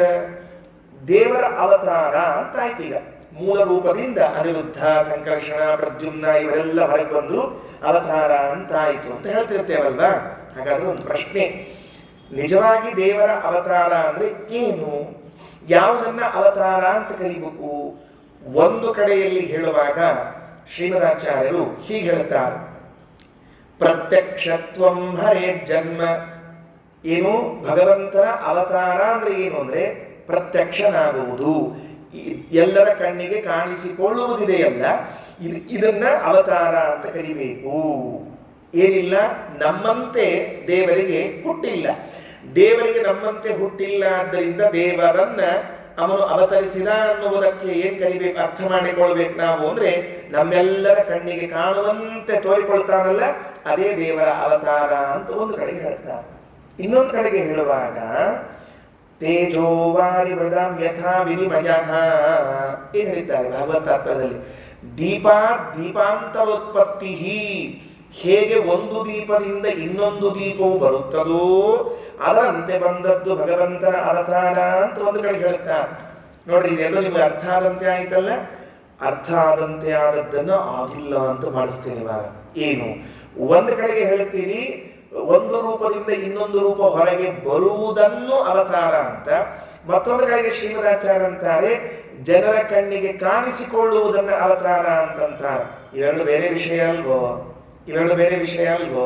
ಯಾಕೆಂದ್ರೆ ಒಂದು ರೂಪದಿಂದ ಒಂದು ರೂಪ ಹೊರಗೆ ಬರುವುದು ಅಂದ್ರೆ ಅಲ್ಲಿ ಜನರ ಕಣ್ಣಿಗೆ ಕಾಣಿಸುವುದು ಅನ್ನುವುದಿಲ್ಲ, ಅಲ್ಲಿ ಜನರ ಕಣ್ಣಿಗೆ ಕಾಣಿಸುವುದಿಲ್ಲ. ಫಾರ್ ಎಕ್ಸಾಂಪಲ್, ಮೂಲ ರೂಪದ ನಾರಾಯಣನಿಂದ ಸಂಕರ್ಷಣ ಹೊರಗೆ ಬಂದ, ಅಲ್ಲಿ ಯಾರು ಜನ ನೋಡ್ತಾ ಇದ್ರು? ಯಾರು ಕೂತಿದ್ರಪ್ಪ ನೋಡ್ಲಿಕ್ಕೆ? ನಮ್ಮಂಗೆ ಪ್ರವಚನಕ್ಕೆ ಚಾಪೆ ಹಾಸ್ಕೊಂಡು ಫ್ಯಾನ್ ಹಾಕೊಂಡು ಲೈಟ್ ಇಟ್ಕೊಂಡು ಕೂತಿದ್ರು ಯಾರಿದ್ದಿದ್ದಿಲ್ಲ. ಮತ್ತೆ ಪ್ರತ್ಯಕ್ಷತ್ವಂ ಹರೇ ಜನ್ಮ ಅದೆಲ್ಲಿ ಬಂತು? ಒಂದು. ಇನ್ನು ದೀಪಾಂತರೋತ್ಪತ್ತಿ ಅಂದ್ರೆ ಭಗವಂತನ ಒಂದು ರೂಪದಿಂದ ಇನ್ನೊಂದು ರೂಪ ಹೊರಗೆ ಬರೋದು ಅಂತ ಹೇಳೋದಾದರೆ, ದಶರಥನಿಂದ ಹೊರಗೆ ಬಂತಲ್ಲ, ವಸುದೇವನಿಂದ ಹೊರಗೆ ಬಂತಲ್ಲ, ಜಮದಗ್ನಿಗಳಿಂದ ಹೊರಗೆ ಬಂತಲ್ಲ, ಅದು ದೀಪಾಂತರೋತ್ಪತ್ತಿಯ ಅಲ್ವಲ್ಲ. ಹಾಗಾದ್ರೆ ಎರಡು ವಿರುದ್ಧವಾದ ವಾಕ್ಯಗಳನ್ನು ನೀವು ಕೊಟ್ರಿ. ಏನ್ ಮಾತಾಡಿದ್ರೆ ನೀವು? ಶ್ರೀಮದಾಚಾರ್ಯ ಏನಂತ ಹೇಳಿದ್ರು? ನೋಡಪ್ಪ, ಒಂದು ದೀಪದಿಂದ ಇನ್ನೊಂದು ದೀಪ ಹೊರಬಂದಂತೆ ಬರುವುದನ್ನ ಅವತಾರ ಅಂತ ಕರಿಬೇಕು ಅಂತ ಒಂದು ಸಾರ್ತಿಯೂ, ಇನ್ನೊಂದು ಸಾರ್ತಿ ಹೇಳುವಾಗ ಜನರ ಕಣ್ಣಿಗೆ ಕಾಣುವಂತೆ ತೋರಿಕೊಳ್ಳುವುದು ಅವತಾರ ಅಂತ ಹೇಳಿಬಿಟ್ರೆ ಯಾವುದನ್ನು ನಂಬೋದು, ಯಾವುದನ್ನು ಬಿಡೋದು? ಅಂದ್ರೆ ಅದಕ್ಕೆ ತಾಮ್ರಪರ್ಣಿಯಾಚಾರ್ಯ ವಿರೋಧವನ್ನು ಪರಿಹಾರ ಮಾಡಿ ತೋರಿಸ್ತಾರೆ. ಎರಡೂ ಕರೆಕ್ಟ್. ಇದು ಹ್ಯಾಕ್ ತಿಳ್ಕೊಳ್ಬೇಕು ಅಂತಂದ್ರೆ, ನಾವು ಯಾರೂ ನೋಡದೇ ಇರುವಂತಹ ಸಂದರ್ಭದಲ್ಲಿ ಭಗವಂತನ ಅವತಾರಗಳಾದ್ರೆ ಅದು ದೀಪಾಂತರೋತ್ಪತ್ತಿ ಅಂತ ತಿಳ್ಕೊಳ್ಬೇಕು. ಮತ್ತೆ ನಾವೆಲ್ಲ ನೋಡುವಾಗ ಭಗವಂತನ ಅವತಾರ ಆಗ್ತಾ ಇದ್ರೆ ಪ್ರತ್ಯಕ್ಷವಾಗಿರುವಿಕೆ ಅಂತ ತಿಳ್ಕೊಳ್ಬೇಕು. ಅಂದ್ರೆ ಏನು ಅಂದ್ರೆ, ರಾಮ, ಕೃಷ್ಣ, ಮತ್ಸ್ಯ, ನರಸಿಂಹ ಈ ರೂಪಗಳಿಗೆಲ್ಲ ಅವತಾರ ಅಂದ್ರೆ ಏನು ಅಂದ್ರೆ ಪ್ರತ್ಯಕ್ಷತ್ವಂ, ಎಲ್ಲರ ಕಣ್ಣಿಗೆ ಕಾಣುವಿಕೆ ಎನ್ನುವಂತಹ ಅವತಾರವನ್ನ ಭಗವಂತನ ಮತ್ಸ್ಯಾದಿ ಅವತಾರಗಳಲ್ಲಿ ಹೇಳಬೇಕು. ಇನ್ನು ದೀಪದಿಂದ ದೀಪ ಹೊರಬಂದಂತೆ ಅನ್ನೋದನ್ನು ಎಲ್ಲಿ ಹೇಳಬೇಕು ಅಂತ ಕೇಳಿದ್ರೆ, ಮೂಲ ರೂಪದ ನಾರಾಯಣನಿಂದ ವಾಸುದೇವ ಹೊರಬಂದ, ಆಮೇಲೆ ಸಂಕರ್ಷಣ ಹೊರಬಂದ, ಅಲ್ಲಿ ಯಾವ ಜನ ಇಲ್ಲ, ಬರೇ ಭಗವಂತನ ರೂಪದಿಂದ ರೂಪಗಳು ಹೊರಗೆ ಬರ್ತಾ ಇದೆ. ಹಾಗಾದ್ರೆ ಶಾಸ್ತ್ರದಲ್ಲಿ ಎಷ್ಟು ಸೂಕ್ಷ್ಮವಾಗಿ ಹೇಳಿದೆ ಅಂತಂದ್ರೆ, ದೀಪದಿಂದ ದೀಪ ಬಂದಂತೆ ಅಂದ್ರೆ ಅಲ್ಲಿ ನೋಡ್ಲಿಕ್ಕೆ ನೀವು ಯಾರು ಇಲ್ಲ ಅಂತ ಅರ್ಥ. ರಾಮಕೃಷ್ಣಾದಿ ಅವತಾರಗಳನ್ನು ತಾಳಿ ಬಂದಿದ್ದಾನೆ ಅಂದ್ರೆ ಅಲ್ಲಿ ನೀವು ನೋಡ್ಲಿಕ್ಕೆ ಇದ್ದೀರಿ ಅಂತ ಅರ್ಥ. ಹೀಗೆ ಎರಡು ತರಹದ ಅವತಾರಗಳು ಶಾಸ್ತ್ರದಲ್ಲಿ ಹೇಳಲಾಗಿದೆ. ಇದು ಭಗವಂತನ ಅವತಾರದ ಚಿಂತನೆ ಅಂತ ಶ್ರೀಮದಾಚಾರ್ಯರು ನಿಜವಾಗಿ ಹೇಳ್ತೇನೆ. ನಾವೆಲ್ಲ ಮಹಾಭಾಗ್ಯವಂತರು. ಶ್ರೀಮದಾಚಾರ್ಯರಂಥ ಗುರುಗಳನ್ನು ಪಡೆದದ್ದು ದೊಡ್ಡ ಸೌಭಾಗ್ಯ. ಆಚಾರ್ಯರ ಅವತಾರವಾಗದೆ ಹೋಗಿದ್ದರೆ ಅಂತ ಕೇಳಲೇಬಾರದು. ಹಾಗಾಗಿದ್ದರೆ ನಾವೆಲ್ಲ ಕತ್ತಲೆ ಒಳಗೆ ಗಾಢವಾದ ಅಂಧಕಾರದಲ್ಲಿ ಕೂತಿರ್ತೀವಿ. ಯಾಕೆ ಈ ಮಾತು ಹೇಳಿದೆ? ಇಲ್ಲೆಲ್ಲಿ ಸಂಬಂಧದ ನೋಡ್ರಿ ಏನಂತಾರೆ, ಶಬ್ದ ನೋಡ್ಕೊಂಡ್ರೆ ಸರಿಯಾಗಿ ಅರ್ಥ ಆಗಿಬಿಡ್ತದೆ. ಅಂಡಸ್ಥಿತ ಅಂದ್ರೆ ಬ್ರಹ್ಮಾಂಡದ ಭಾಗದಲ್ಲಿ ಅಂಡಸ್ಥಿತ ಅನಂತ ರೂಪ ಅವಯವ ಗುಣ ಕ್ರಿಯಾಜ್ಯಾತ್ಯವಸ್ಥಾ ವಿಶಿಷ್ಟ ರಮಾಯುಕ್ತ ಕ್ಷೀರಾಬ್ಧಿ ಶೇಷಶಾಗಿ ಶ್ರೀ ಪದ್ಮನಾಭಾತ್ಮಕ. ಅಂಡಾತ್ ಬಹಿರಭಿವ್ಯಕ್ತ, ಬ್ರಹ್ಮಾಂಡದ ಹೊರಗಡೆಗೆ ಬಹಿರ್ಬ್ರಹ್ಮಾಂಡದಲ್ಲಿ ಅಭಿವ್ಯಕ್ತವಾದ ಶುದ್ಧ ಸೃಷ್ಟಿತ್ವೇನ. ಅದಕ್ಕೇನು ಹೆಸರು? ಶುದ್ಧ ಸೃಷ್ಟಿ. ಯಾವುದಕ್ಕೆ? ಭಗವಂತನ ಮೂಲ ರೂಪದಿಂದ ಇನ್ನುಳಿದ ರೂಪಗಳು ಹೊರಗೆ ಬರ್ತಾ ಇದೆಯಲ್ಲ, ಅದಕ್ಕೆ ಶುದ್ಧ ಸೃಷ್ಟಿ ಅಂತ ಕರೀತಾರೆ. ಶುದ್ಧ ಸೃಷ್ಟಿತ್ವೇನ ಅಭಿಮತ ಶ್ರೀ ಚತುರ್ಮುಖ ಮುಖ್ಯ ಪ್ರಾಣೋಪಸ್ಯತ್ವಾದ್ಯನೇಕ ಪ್ರಯೋಜನಕ. ಅಲ್ರಿ, ಮತ್ತೆ ಅವ್ನು ಯಾರೂ ನೋಡ್ಲೇ ಇಲ್ಲ, ಹೊರಗೆ ಬಂದು ಹೋದ್ರೆ ಮುಂದೆ ಆ ರೂಪಗಳು ಏನ್ ಮಾಡಬೇಕು ಅಂದ್ರೆ ನೀವ್ಯಾರು ನೋಡ್ಬೇಡ್ರಿ. ಅದ್ರ ಉಪಾಸನಾ ಮಾಡೋ ಯೋಗ್ಯತಾ ಇದ್ದವರು ಚತುರ್ಮುಖ ಬ್ರಹ್ಮದೇವರು ಪ್ರಾಣದೇವರಿದ್ದಾರೆ. ಅವರ ಆ ರೂಪಗಳು ಉಪಾಸನೆಯನ್ನು ಮಾಡಿಕೊಳ್ತಾರೆ, ಉತ್ತಮಾಧಿಕಾರಿಗಳು ಅಂತ ರಾಯರು ಸಂಗ್ರಹ ಮಾಡಿ ಕೊಡ್ತಾ ಇದ್ದಾರೆ. ಅನಂತಾನಂತ ರೂಪ ಮೂಲಭೂತ ಅಶೇಷ ಜಗತ್ ಸೃಷ್ಟಿ ಪ್ರಯೋಜನಕ ಕೃತಿಪತಿ ಪ್ರದ್ಯುಮ್ನ ಮೂಲಭೂತ ತಥಾ ಅಶೇಷ ಜಗತ್ ಸಂಹಾರ ಪ್ರಯೋಜನಕ ಜಯಾಪತಿ ಸಂಕರ್ಷಣ ಮೂಲಭೂತ. ಇದು ಸರಳವಾಗಿ ತಿಳಿತದೆ. ಅಂದ್ರೆ ಸೃಷ್ಟಿ ಸ್ಥಿತಿ ಸಂಹಾರಕ್ಕಾಗಿ ಕೃತಿಪತಿ ಇದು ಸಂಕರ್ಷಣ ಪ್ರದ್ಯುಮ್ನ ಅನಿರುದ್ಧ ಮೂರು ಬಂದರು ಅಂತ. ವಾಸುದೇವನ ಬಗ್ಗೆ ಒಂದು ಮಾತು ಸಂಗ್ರಹ ಮಾಡ್ತಾರೆ ರಾಯರು. ಇಡೀ ಹಿಸ್ಟ್ರಿ ಒಳಗೆ ನನ್ನ ಲೆಕ್ಕದಂತೆ ಇಷ್ಟು ಚಂದಾಗಿ ಒಂದು ವಾಸುದೇವ ರೂಪದ ಮಹಿಮೆಯನ್ನು ಹೇಳಿಕ್ಕೆ ಸಾಧ್ಯವೆನಿಸಿದ್ದು ಮಂತ್ರಾಲಯ ಸ್ವಾಮಿಗಳಿಗೆ ಮಾತ್ರ. ಸಮಗ್ರ ಸರ್ವಮೂಲ ರಾಯರ ತಲೆಯಲ್ಲಿ ಹಿಂಗೆ ಒನ್ ಬೈ ಒನ್ ಓಡ್ತಿರ್ತಾರೆ. ಹಿಂಗವೆಲ್ಲ ಓಡ್ತಿರ್ತಾವಂದ್ರೆ ಏನ್ ಗೊತ್ತೇನು? ಆಚಾರ್ಯ ಪರಮಾನುಗ್ರಹಕ್ಕೆ ಪಾತ್ರರಾದವರು ಮಂತ್ರಾಲಯ ಸ್ವಾಮಿಗಳು ರಾಯರು. ಅವರ ಇದಾದ ಮೇಲೆ ಇದು ಅಂತ ಬರ್ತಿರ್ತದೆ ನೋಡಿ. ಸುಮ್ಮನೆ ವಾಸುದೇವ ಹೆಂಗಿದ್ದಾನಂತ ವಾಕ್ಯ ಓದ್ತೀರ, ಅರ್ಥ ಹೇಳುವುದಿಲ್ಲ, ಇಷ್ಟು ಸರಳವಾಗಿ ಹೇಳ್ಬಿಡಂತ. ತಥಾ ಸ್ವಸ್ವ ಸಮಗ್ರ ಯೋಗ್ಯತಾಭಿಜ್ಞ ಪರಮಾನುಗ್ರಹಶೀಲ ಭಗವತ್ ಪ್ರೇರಿತ ಚತುರ್ಮುಖಾದಿ ಸದ್ಗುರೂಪದಿಷ್ಟ ಸ್ವಸ್ವಯೋಗ್ಯ ಭಗವದ್ರೂಪ ಗುಣೋಪಾಸನಯ ಸಂಜಾತ ಸ್ವಸ್ವಯೋಗ್ಯ ಭಗವದ್ರೂಪ ವಿಶೇಷ ದರ್ಶನ ಭೋಗಾಭ್ಯಾಂ ವಿನಷ್ಟ ಅನಿಷ್ಟ ಸಂಚಿತ ಪ್ರಾರಬ್ಧ ಲಕ್ಷಣ ಅಶೇಷ ಕರ್ಮಣಾಂ ಸ್ವಸ್ವಯೋಗ್ಯತಾನುಸಾರೇಣ ಸಂಪೂರ್ಣ ಸಾಧನಾನಾಂ ಪೂರ್ವಕಲ್ಪೆ ಬ್ರಹ್ಮಣ ಸಹ ವಿರಜಾನದಿ ಸ್ನಾನೇನ ತ್ಯಕ್ತಲಿಂಗಾನ. ಅರ್ಥ ಆಗ್ತಾ ಇಷ್ಟು ಸಂಸ್ಕೃತ ನಮಗೆ, ಇಷ್ಟು ಸಂಸ್ಕೃತ ಬರ್ತಾವೆ.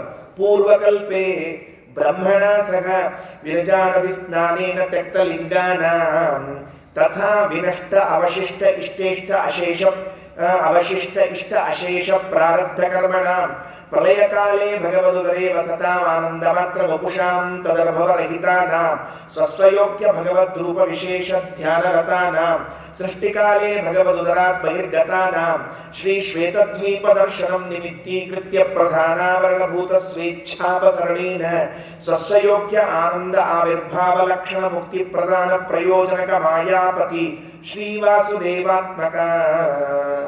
ಏನ್ರಿ ಇಷ್ಟು ಹೇಳ್ಬೇಕಾದ್ರೆ ಅಟ್ಲೀಸ್ಟ್ ಒಂದು 15 ದಿವಸ ಬೇಕು ನಮಗೆ, ಅಟ್ಲೀಸ್ಟ್ ಒಂದು 15 ತಾಸು ಬೇಕು ನಮಗೆ.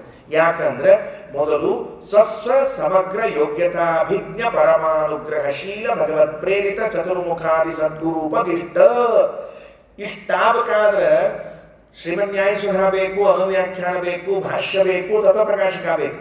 ಅವು 4 ಗ್ರಂಥಗಳನ್ನು ತಗೊಂಡು ಬಂದ್ಮೇಲೆ ಒಬ್ಬ ಬಿಂಬೋಪದೇಶವನ್ನ ಮಾಡುವಂತಹ ಗುರುಗಳಿರ್ತಾರೆ. ಅವರು ಬಂದು ನಿಮ್ಮ ಬಿಂಬ ಇಂಥವಪ್ಪ ಅಂತ ಉಪದೇಶ ಮಾಡಿ ನಮ್ಮ ಬಿಂಬವನ್ನು ತೋರಿಸ್ಕೊಟ್ಟು ಹೋಗ್ತಾರೆ. ಇಷ್ಟಕ್ಕಿಷ್ಟ ಸುಮ್ಮನೆ ಕಥೆ ಹೇಳಿದೆ ನಿಮಗೆ. ಅದಾದ ಮೇಲೆ ಮುಂದೆ ಆ ಭಗವದ್ ರೂಪದ ಸಾಕ್ಷಾತ್ಕಾರ ಆದ ಮೇಲೆ ಪ್ರಾರಬ್ಧ ಮತ್ತು ಇಷ್ಟ ಪುಣ್ಯಗಳು ಅವೆಲ್ಲ ಹೋಗ್ಬೇಕು, ಕೆಲವು ಉಳಿಬೇಕು ಅಂತದ, ಅದೆಲ್ಲ ಹೋಗಿ ಉಳಿದ ಮೇಲೆ ಅದಾದ ಮೇಲೆ ಸಾಧನೆ ಸಂಪೂರ್ಣ ಮುಗಿದ ಮೇಲೆ ಹಿಂದಿನ ಕಲ್ಪದಲ್ಲಿ ಚತುರ್ಮುಖ ಬ್ರಹ್ಮದೇವರ ಜೊತೆಗೆ ವಿರಜಾನದಿ ಸ್ನಾನೇನ ನಾವು ವಿರಜಾನದಿ ಸ್ನಾನ ಮಾಡೋದಂತ್ರಿ. ಏನಾಯ ಭರವಸೆ ಕೊಡ್ತಾರೆ, ಏನು ಚಿಂತೆ ಮಾಡಬೇಡ, ಶ್ರೀಮದಾಚಾರ್ಯ ಸಿದ್ಧಾಂತ ಓದಿದ್ದಿ ಅಂದ್ರೆ ವಿರಜಾನದಿ ಸ್ನಾನ ನಿನಗೆ ಲಭ್ಯ ಅದ ಅಂತ ಅರ್ಥ. ಅಲ್ಲಿ ಒಂದು ಒದ್ದಿ ಪಂಜ ಹಚ್ಚಿಕೊಂಡು, ತಮ್ಗಿ ಹಿಡ್ಕೊಂಡು, ಥಾಲಿ ಹಿಡ್ಕೊಂಡು, ತೀರ್ಸೌಟ್ ಹಿಡ್ಕೊಂಡು ಆಚಾರ ಮುಂದೆ ಶಿಷ್ಯರು ಹಿಂದಿಂದ ಗಡಿಬಿಡಿ ಒಳಗೆ ಬ್ರಹ್ಮದೇವರು ನೋಡಿ ಉತ್ಸಾಹ ಆಗಿ ಆಚಾರ ದಾಟ್ಕೊಂಡು ಮುಂದೆ ಹೋಗಿ ಆಚಾರ ಉಳಿಸಿ ಸಂಕಲ್ಪ ಮಾಡಿಸೋ ಬ್ರಹ್ಮದೇವರು ಇದ್ದಾರೆ. ಹೊಸದಾಗ ಹೋಗ್ಬಾರ್ದು ಎಲ್ಲರ. ಒಬ್ಬರ ಆಚಾರ ಪಾಪ ಬಸ್ ಇಳಿದು ಕೂಡಲೇ ಭಾರಿ ಉತ್ಸಾಹ ಅಂತ ಓಡಿದ್ರಂತ. ಎಲ್ಲಿ ಓಡಿದ್ರು? ವಿಷ್ಣುಪಾದಲೇ ಯಾಕ ನೋಡ್ಬೇಕು ಅಂತ ಹೇಳಿ ಓಡ್ಕೋತ ಹೋದ್ರು. ಅವ್ರ ಉತ್ಸಾಹ ನೋಡಿ ಇಮ್ಮಡಿಸಿದ ಉತ್ಸಾಹ ಇದ್ದ ಹಿಂದಿನವರು ನಾವ್ಯಾಕೆ ತರ ಮಾಡಬೇಕು ಅಂತ ಅವರು ಓಡಿದ್ರು. ಇವರಿಬ್ರು ಓಡಿಕೊಂಡು ಹೋದ್ರೆ ಪಾಪ ವಿಷ್ಣುಪಾದ ಬಾಲ ತೆಗೆದಿದ್ರು ನೋಡ್ಲಿಕ್ಕೆ ಅಂತ ಒಳಗೆ ಹೋದ್ರೆ ಆಚಾರನ ಉಳಿಸಿ ಬಿಟ್ರೆ ಆಚಾರ ವಿಷ್ಣುಪಾದ ಡಬಲ್ ಅಂತ ಬಿದ್ದುಬಿಟ್ರು. ಅವ್ರ ಮೇಲೆ ಹೋದವರೆಲ್ಲ ನೋಡ್ತಾ ಇದ್ದಾರೆ, ಎಲ್ಲದ ವಿಷ್ಣುಪಾದ ಆಚಾರ ಬೆನ್ನೇ ವಿಷ್ಣುಪಾದ. ಯಾಕಂದ್ರೆ ಅಷ್ಟು ಮೈ ಮೇಲೆ ಬಿದ್ದುಬಿಟ್ಟ ಎಲ್ಲ ಸುಡ್ಕೊಂಡು. ಅದಕ್ಕೆ ಅವಸರ ಮಾಡಬಾರ್ದು. ಬ್ರಹ್ಮದೇವ ಜೊತೆಗೆ ವಿರಜಾನದಿ ಸ್ನಾನೇನ ತ್ಯಕ್ತ ಲಿಂಗಾನ, ಲಿಂಗದೇಹ ಅಲ್ಲಿ ಹೋಗ್ತದಂತ. ಇದೆಲ್ಲ ಅನುಗ್ರಹ ಮಾಡಲಿಕ್ಕೆ ವಾಸುದೇವ ರೂಪ ಇದ್ದದ್ದು ಅಂತ ಹೀಗೆ ತಿಳಿಸಿಕೊಟ್ಟಿದ್ದಾರೆ. ಇನ್ನು ಮುಂದೆ ಅನೇಕ ವಾಕ್ಯಗಳು ಉಂಟು. ಅದಾದ ಮೇಲೆ ನಾನು ಇವತ್ತು ಇಲ್ಲಿ ಅಂದ್ರೆ ಈಗೆಲ್ಲ ಈ ವಿಷಯಗಳನ್ನು ಹೇಳಿಕೊಂಡು ಬಂದಿದ್ದೇನೆ. ಪ್ರಧಾನವಾಗಿ 2 ಶಬ್ದಗಳು ವಿವರಣೆ ಕೊಟ್ಟು ಮುಗಿಸ್ತೇನೆ. ರಾವಣನ ಸಂಬೋಧನೆ ಮಾಡ್ತಾರೆ ರಾಯರು. ಕೊನೆ ವಾಕ್ಯ, ಕೊನೆ ಭಗವಂತನ ಮಹಿಮೆಯನ್ನು ಹೇಳ್ತಾ ತಾವು ರಾಮನನ್ನ ಅಷ್ಟು ಪ್ರೀತಿಯಿಂದ ಆರಾಧನೆ ಮಾಡ್ತಾ ಹೇಳುವ ಶಬ್ದಗಳು. ಶ್ರೀ ಲಕ್ಷ್ಮೀ ನರಸಿಂಹಾತ್ಮಕ. ರಾಮ ಎಂಥವನು ಅಂದ್ರೆ ಲಕ್ಷ್ಮೀ ನರಸಿಂಹನಿಂದ ಅಭಿನ್ನನಾದವನು ಅಂತ ಒಂದು ಚಿಂತನೆ. ರಾಮ ಯಾಕೆ ಲಕ್ಷ್ಮೀ ನರಸಿಂಹನಿಂದ ಅಭಿನ್ನ? ಬೇರೆಯವರಿಲ್ಲೇನು? ಕೇಳಿ, ಸುಮ್ಮನೆ ಶಬ್ದ ಕೇಳಿರಿ, ಮಜಾ ತಗೋಣ ಅಂತ. ಏನದು? ಆನಂದ ತಗೋಬೇಕಲ್ಲ ನಾವೀಗ. ರಾಯ ವಾಕ್ಯಗಳಿಂದ ಆಸ್ವಾದನ ಬರ್ಬೇಕಲ್ಲ, ಆನಂದ ಆಸ್ವಾದನ. ಶ್ರೀ ಲಕ್ಷ್ಮೀ ನರಸಿಂಹಾತ್ಮಕ ಪರಮದಯಾಲೋ ಕ್ಷಮಾ ಸಮುದ್ರ ಭಕ್ತ ವತ್ಸಲ ಭಕ್ತಾಪರಾಧ ಸಹಿಷ್ಣೋ ದೇಶ ಕಾಲಾಧಿಪತೆ ದೇಹೇಂದ್ರಿಯಾಧಿಪತೆ ಸೂರ್ಯವಂಶಧ್ವಜ ರಘುಕುಲ ತಿಲಕ ಲಕ್ಷ್ಮಣ ಭರತ ಶತ್ರುಘ್ನಧ್ವಜ ಶ್ರೀ ಹನುಮದುಪಾಸಿತ ಚರಣ ಸೀತಾಪತೆ ಶ್ರೀರಾಮಚಂದ್ರ ತ್ವದಾಜ್ಞೆಯ ತ್ವತ್ಪ್ರಸಾದೇನ ತ್ವತ್ಪ್ರೇರಣೆಯ ತ್ವತ್ಪ್ರೀತ್ಯರ್ಥಂ ತ್ವಾಮುದ್ದಿಶ್ಯ ತ್ವಾಮನುಸ್ಮರನ್ನೇವ. ಓ ರಾಮಚಂದ್ರ ಪ್ರಭೋ ಅಂದ್ರು ಮಂತ್ರಾಲಯ ಸ್ವಾಮಿಗಳು. ಶ್ರೀರಾಮಚಂದ್ರ ನೀನೆಂಥವನು? ಸೀತಾಪತಿ. ಹೌದು, ನಮಗೆಲ್ಲ ಗೊತ್ತದ ಸೀತಾಪತಿ ಅಂತ ತಿಳ್ಕೊಂಡು. ನಮಗೆ ಸೀತಾಪತಿಗಿಂತ ಕಿತಾಪತಿ ಜಾಸ್ತಿ ಗೊತ್ತಿರ್ತಾವ. ಬರೇ ಕಿತಾಪತಿ ಅವ್ರದ್ದು ಇವ್ರದ್ದು ಕಿತಾಪತಿ ಭಾಳ ಮಾಡ್ತಿರ್ತೀವಿ.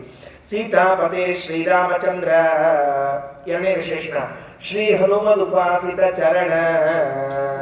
2ನೇದ್ದು ಲಕ್ಷ್ಮಣ ಭರತ ಶತ್ರುಘ್ನಾಗ್ರಜ. ಇವೆಲ್ಲ ಒಂದೊಂದು ವಿಶೇಷಣಗಳನ್ನ ಬಹಳ ತೂಗಿ ತೂಗಿ ಹೇಳ್ಯಾರ ಆಚಾರ್ಯ. ಕೆಲವರ ವಾದ ಏನಿದೆ ಅಂತಂದ್ರೆ ಲಕ್ಷ್ಮಣ ಭರತ ಶತ್ರುಘ್ನ ಅಗ್ರಜ, ಈ ಮಾತು ರಾಯರು ಹೇಳಬೇಕಾದಾಗ ಏನಿದೆ ಅಂದ್ರೆ ಶ್ರೀಮದಾಚಾರ್ಯರ ವಾಕ್ಯವನ್ನ ಸರಿಯಾಗಿ ಅರ್ಥ ಮಾಡಿಕೊಳ್ಳದೆ ಹೋದರೆ ಅಥವಾ ರಾಮಾಯಣವನ್ನು ಸರಿಯಾಗಿ ತಿಳಿದುಕೊಳ್ಳದೆ ಹೋದರೆ ಎಂತಹ ಅನಾಹುತವಾಗ್ತದೆ ಅಂತ ಅನ್ನೋದಕ್ಕೆ ರಾಯರ ವಾಕ್ಯ ದೃಷ್ಟಾಂತ ಏನಾಯಿತು. ರಾಮ ಆದ ಮೇಲೆ ಹುಟ್ಟಿದವರು ಯಾರು ಅಂತ ದೊಡ್ಡ ಪ್ರಶ್ನೆ ಇದೆ ರಾಮಾಯಣದಲ್ಲಿ. ಏನಿದೆ ಅಂದ್ರೆ ಕೆಲವರು ಭರತ ದೊಡ್ಡವ, ಲಕ್ಷ್ಮಣ ಸಣ್ಣವ, ಶತ್ರುಘ್ನ ಅನಂತರದಲ್ಲಿ ಅಂತ. ಇನ್ ಕೆಲವರು ಲಕ್ಷ್ಮಣ ದೊಡ್ಡವ, ಭರತ ಚಿಕ್ಕವ, ಶತ್ರುಘ್ನ ಅನಂತರದಲ್ಲಿ. ಈ ಮೊದಲನೇ ಎಲಿ ಕೊನೆಯ ಎಲಿ ಏನ್ ಸಮಸ್ಯೆ ಇದೆ? ಈ ಊಟ ಕೊಡೋ ಕಾಲಕ್ಕೆ ಎರಡನೇ ಎಲಿಗೆ ಯಾರು ಕೊಡ್ಬೇಕು ಅಂತ ಹೇಳಿರ್ತಾರೆ. ಮೊದಲೇ ಎಲಿಗೆ ಕೇಳಲೇಬೇಡ್ರಿ, ಅದು ಕೊಡೋ ಅವ್ರ ಆಚಾರ ಇದ್ದೇ ಬಿಡ್ತಾರೆ ಮೊದಲೇ ಎಲಿ ಕೊಡೋರು. ಈ ಮೊದಲನೇ ಎಲಿ ಅಂಡ್ ಕೊನೆ ಎಲಿಗೆ ಏನ್ ಸಮಸ್ಯೆ ಇಲ್ಲ. ಕೊನೆ ಎಲಿಗೆ ಯಾರು ಕೂತು ನಿಮ್ಮನ್ನು ಕೇಳೋಂಗಿಲ್ಲ ಹೇಳ್ರಿ. ಅದಕ್ಕೆ ಒಬ್ರು ನಮ್ಮ ಆಚಾರ ಹೇಳ್ತಿರ್ಬೇಕ್ರಿ, ಎಲ್ಲಿ ಕೂಡ್ಬೇಕು ಅಂತ ಕಾರ್ಯಕ್ರಮಕ್ಕೆ ಹೋದಾಗ ಎಲ್ಲಿ ಕೂಡ್ಬೇಕು ಅಂತ. ನಾವು ಎಲ್ಲಿ ಕೂತ್ರೆ ಇನ್ನು ಎಬ್ಸಂಗಿಲ್ಲ ಗ್ಯಾರಂಟಿ ಆಗ್ತದೋ ಅಲ್ಲಿ ಕೂಡ್ಬೇಕಂತ ಹೋಗಿ ನಾವು ಹಾಡು ಸಂಗೀತ ಕೇಳಿಕ್ ಹೋಗಿರ್ತಾರೆ. ಮೊದಲನೇ ಸಾಲ ಹೋಗಿ ಕೂತು ಹೇಳಿದ್ರೆ ಗ್ಯಾರಂಟಿ ನಮ್ಮನ್ನು ಎಬ್ಬಿಸ್ತಾರೆ. ಅದು VIP VVIP ಇರ್ತಾವ್ರಿ. ಅದಕ್ಕೆ ಎಲ್ಲಿ ಕೂಡ್ಬೇಕು. ಎರಡನೇ ಮೂರನೇ ಸಾಲ ಕೊನೆ ಕುಚ್ಚಿ ಕೂತ್ಬಿಟ್ರೆ ಯಾರು ಎಬ್ಬಿಸು ಅಂತ ಹೇಳಂಗೆ ಇಲ್ರಿ. ನಿಶ್ಚಿಂತೆಯಿಂದ ಕಾರ್ಯಕ್ರಮ ಮುಗಿತದ ನಮ್ದು. ಅದು ಕೊನೆಯಲ್ಲಿ ಶತ್ರುಘ್ನ ಅಲ್ಲಿಬಿಟ್ಟ, ನಮ್ಮ ಸಮಸ್ಯೆ ಇಲ್ಲ. ಅವ್ರ ಮ್ಯಾಲವ್ರು ಯಾರಾದ್ರೂ ಸಮಸ್ಯೆ ಇಲ್ಲ.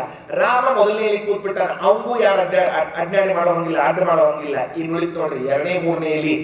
ಅಲ್ಲಿ ಕೆಲವರು ಭರತನನ್ನ ಮೊದಲು ಲಕ್ಷ್ಮಣನ ಅನಂತರದಲ್ಲಿ, ಕೆಲವರು ಲಕ್ಷ್ಮಣನ ಮೊದಲು ಭರತನ ಅನಂತರದಲ್ಲಿ ಹೇಳಿದ್ದಾರೆ. ಇದು ನಮ್ಮಲ್ಲೇ ಹೇಳುವಾದ ಇದೆ.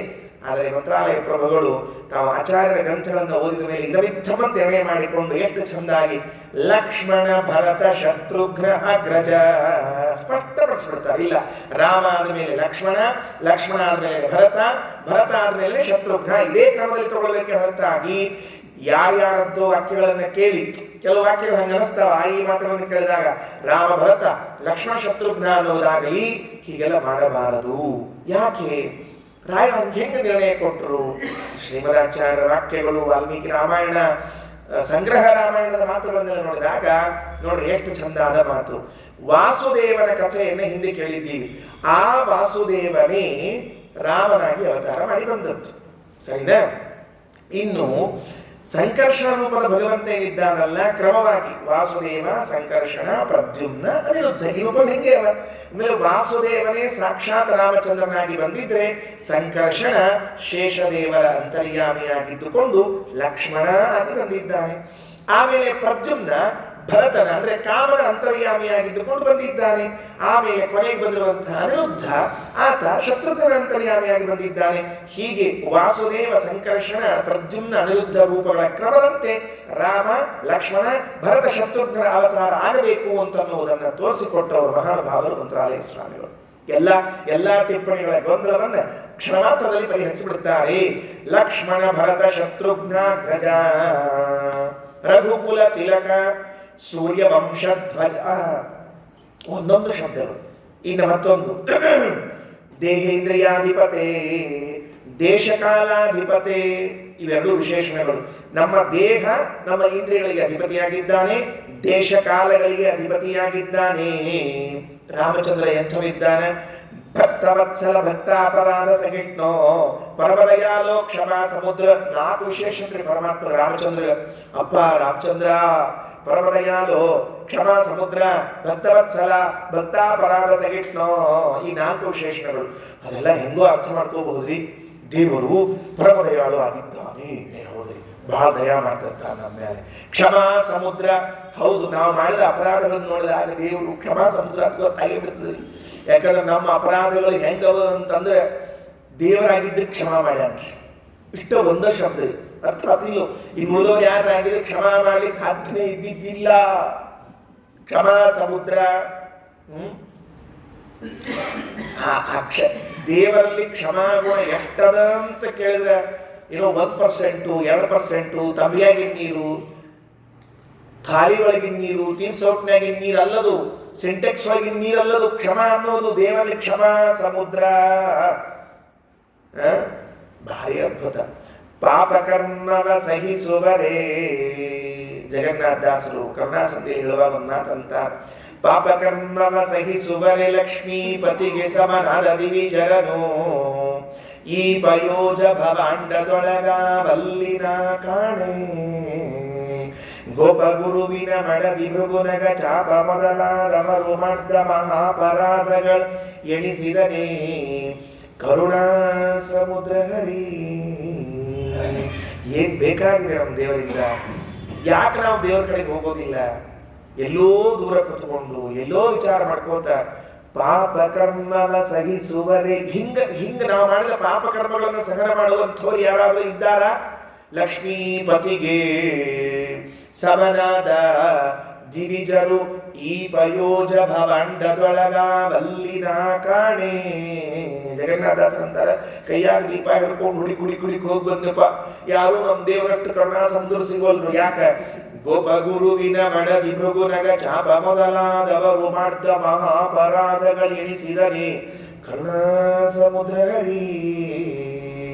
ಏನ್ ವಿಶ್ವಾಸ ಜಗನ್ನಾಥದಾಸರಿಗಾಗ್ಲಿ ಮಂತ್ರಾಲಯ ಸ್ವಾಮಿಗಳಿಗಾಗ್ಲಿ, ಎಷ್ಟು ವಿಶ್ವಾಸ ಎಲ್ಲಾದ್ರೂ. ಶ್ರೀ ಲಕ್ಷ್ಮೀ ನರಸಿಂಹಾತ್ಮಕ ಪರಮದಯಾಲೋ ಕ್ಷಮಾ ಸಮುದ್ರ ಭಕ್ತ ವತ್ಸಲ ಭಕ್ತಾಪರಾಧ ಸಗಿಟ್ನೋ.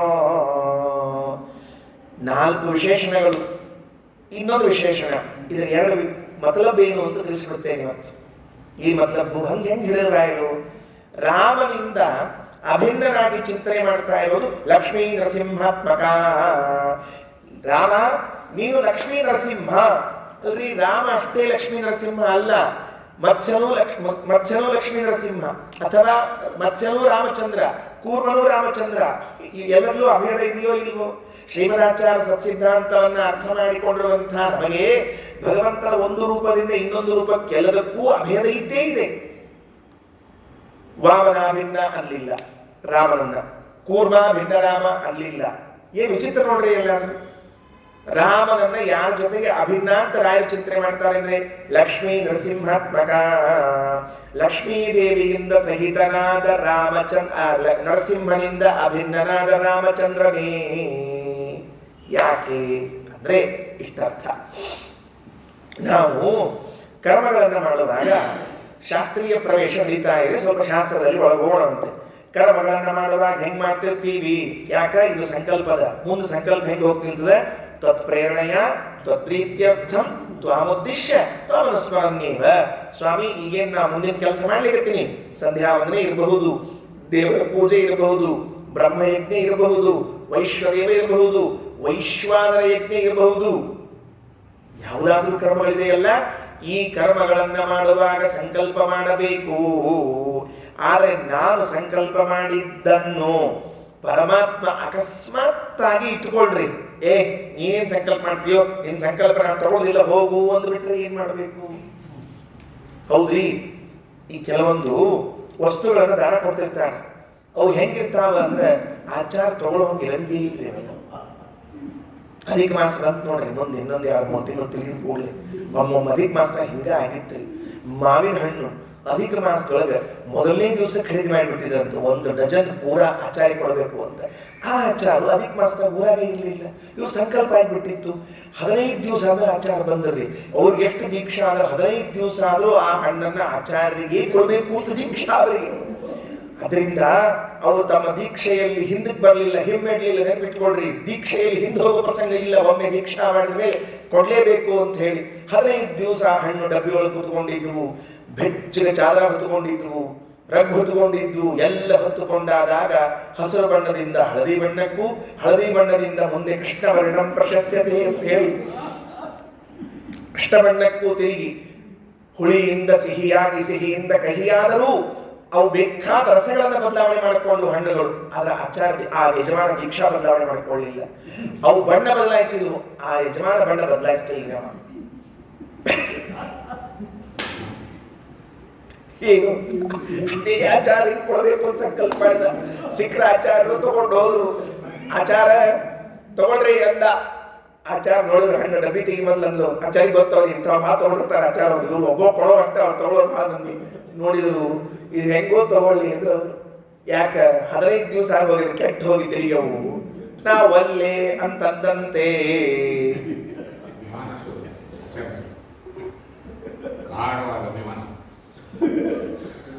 ಆಚಾರ್ಯ ತಡ್ಕೊಳ್ಳೋಬೇಕು ನಿಮ್ಮ ಅಭಿಮಾನ. ಅವ್ರೇನಂದ್ರು ಆಚಾರ್ಯ ಬಹಳ ಆಳ ಅಭಿಮಾನದಂತ ಅಟ್ಟ ಅಭಿಮಾನ ಆಚಾರ್ಯ ತಡ್ಕೊಳಿಕೊಂಡ್ ಆಗ್ಬೇಕಲ್ಲ ಪಾಪ. ತಾತ್ಪರ್ಯ ಒಲ್ಲೆ ಅಂತ ಹೋದ್ನ, ನಾವು ಅಲ್ಲೇ ಅಂತ ಹೇಳ್ಬೋದು, ನಂಗೆ ಆ ಬೇಡಪ್ಪ ಇದು ಚಲೋ ಇಲ್ಲ ಅಂತ. ಹಾಗೆ ಪರಮಾತ್ಮನೆಲ್ಲಾದ್ರೂ ನಾನು ಮಾಡಿದ ಸಂಕಲ್ಪವನ್ನ ಬೇಡ ಅಂತ ಹೇಳಿಬಿಟ್ಟರೆ ಯಾಕೋ ಅಲ್ರಿ ದೇವ್ರು ಯಾಕೆ ಬೇಡ ಅಂತನ್ರಿ, ನೀವು ಮಾಡಿದ ಸಂಕಲ್ಪವನ್ನ ಭಗವಂತ ಯಾಕೆ ಅನ್ಬೇಕು, ಯಾಕೆ ಒಲ್ಲೆ ಅಂತಾನ ನೋಡು. ಶ್ರುತಿ ಸ್ಮೃತಿ ಹರೇರಾಜ್ಞೆ, ವೇದ ಮತ್ತು ಸ್ಮೃತಿಗಳೇನಿವೆಯೋ ಪೌರುಷೇಯ ಅಪೌರುಷೇಯ ಗ್ರಂಥಗಳು ಭಗವಂತನ ಆಜ್ಞಾ. ವೇದ ಅಂದ್ರೆ ಏನ್ ಅನ್ಕೊಂಡಿದ್ದೀವಿ ನಾವು, ಏನೋ ಸ್ವರ ಹಾಕಿ ಹೇಳ್ತಾರ, ಏನೋ ವೇದ ಓದ್ಯಾರ ಮಂತ್ರ ಅಂತಾರ. ಅಲ್ಲಪ್ಪ, ಅಪೌರುಷೇಯವಾದ ಅನಾದ್ಯನಂತ ಕಾಲದಲ್ಲಿರುವಂತಹ ಅನಂತ ವೇದಗಳು ಭಗವಂತನ ಆಜ್ಞಾ. ಏನ್ ಹೇಳಿದ ಭಗವಂತನ ಆಜ್ಞಾ? ಅಹರಹ ಸಂಧ್ಯಾಮುಪಾಸೀತ, ಪ್ರತಿನಿತ್ಯದಲ್ಲಿ ತಪ್ಪದೆ ಸಂಧ್ಯಾ ವಂದನೆಯನ್ನ ಮಾಡು.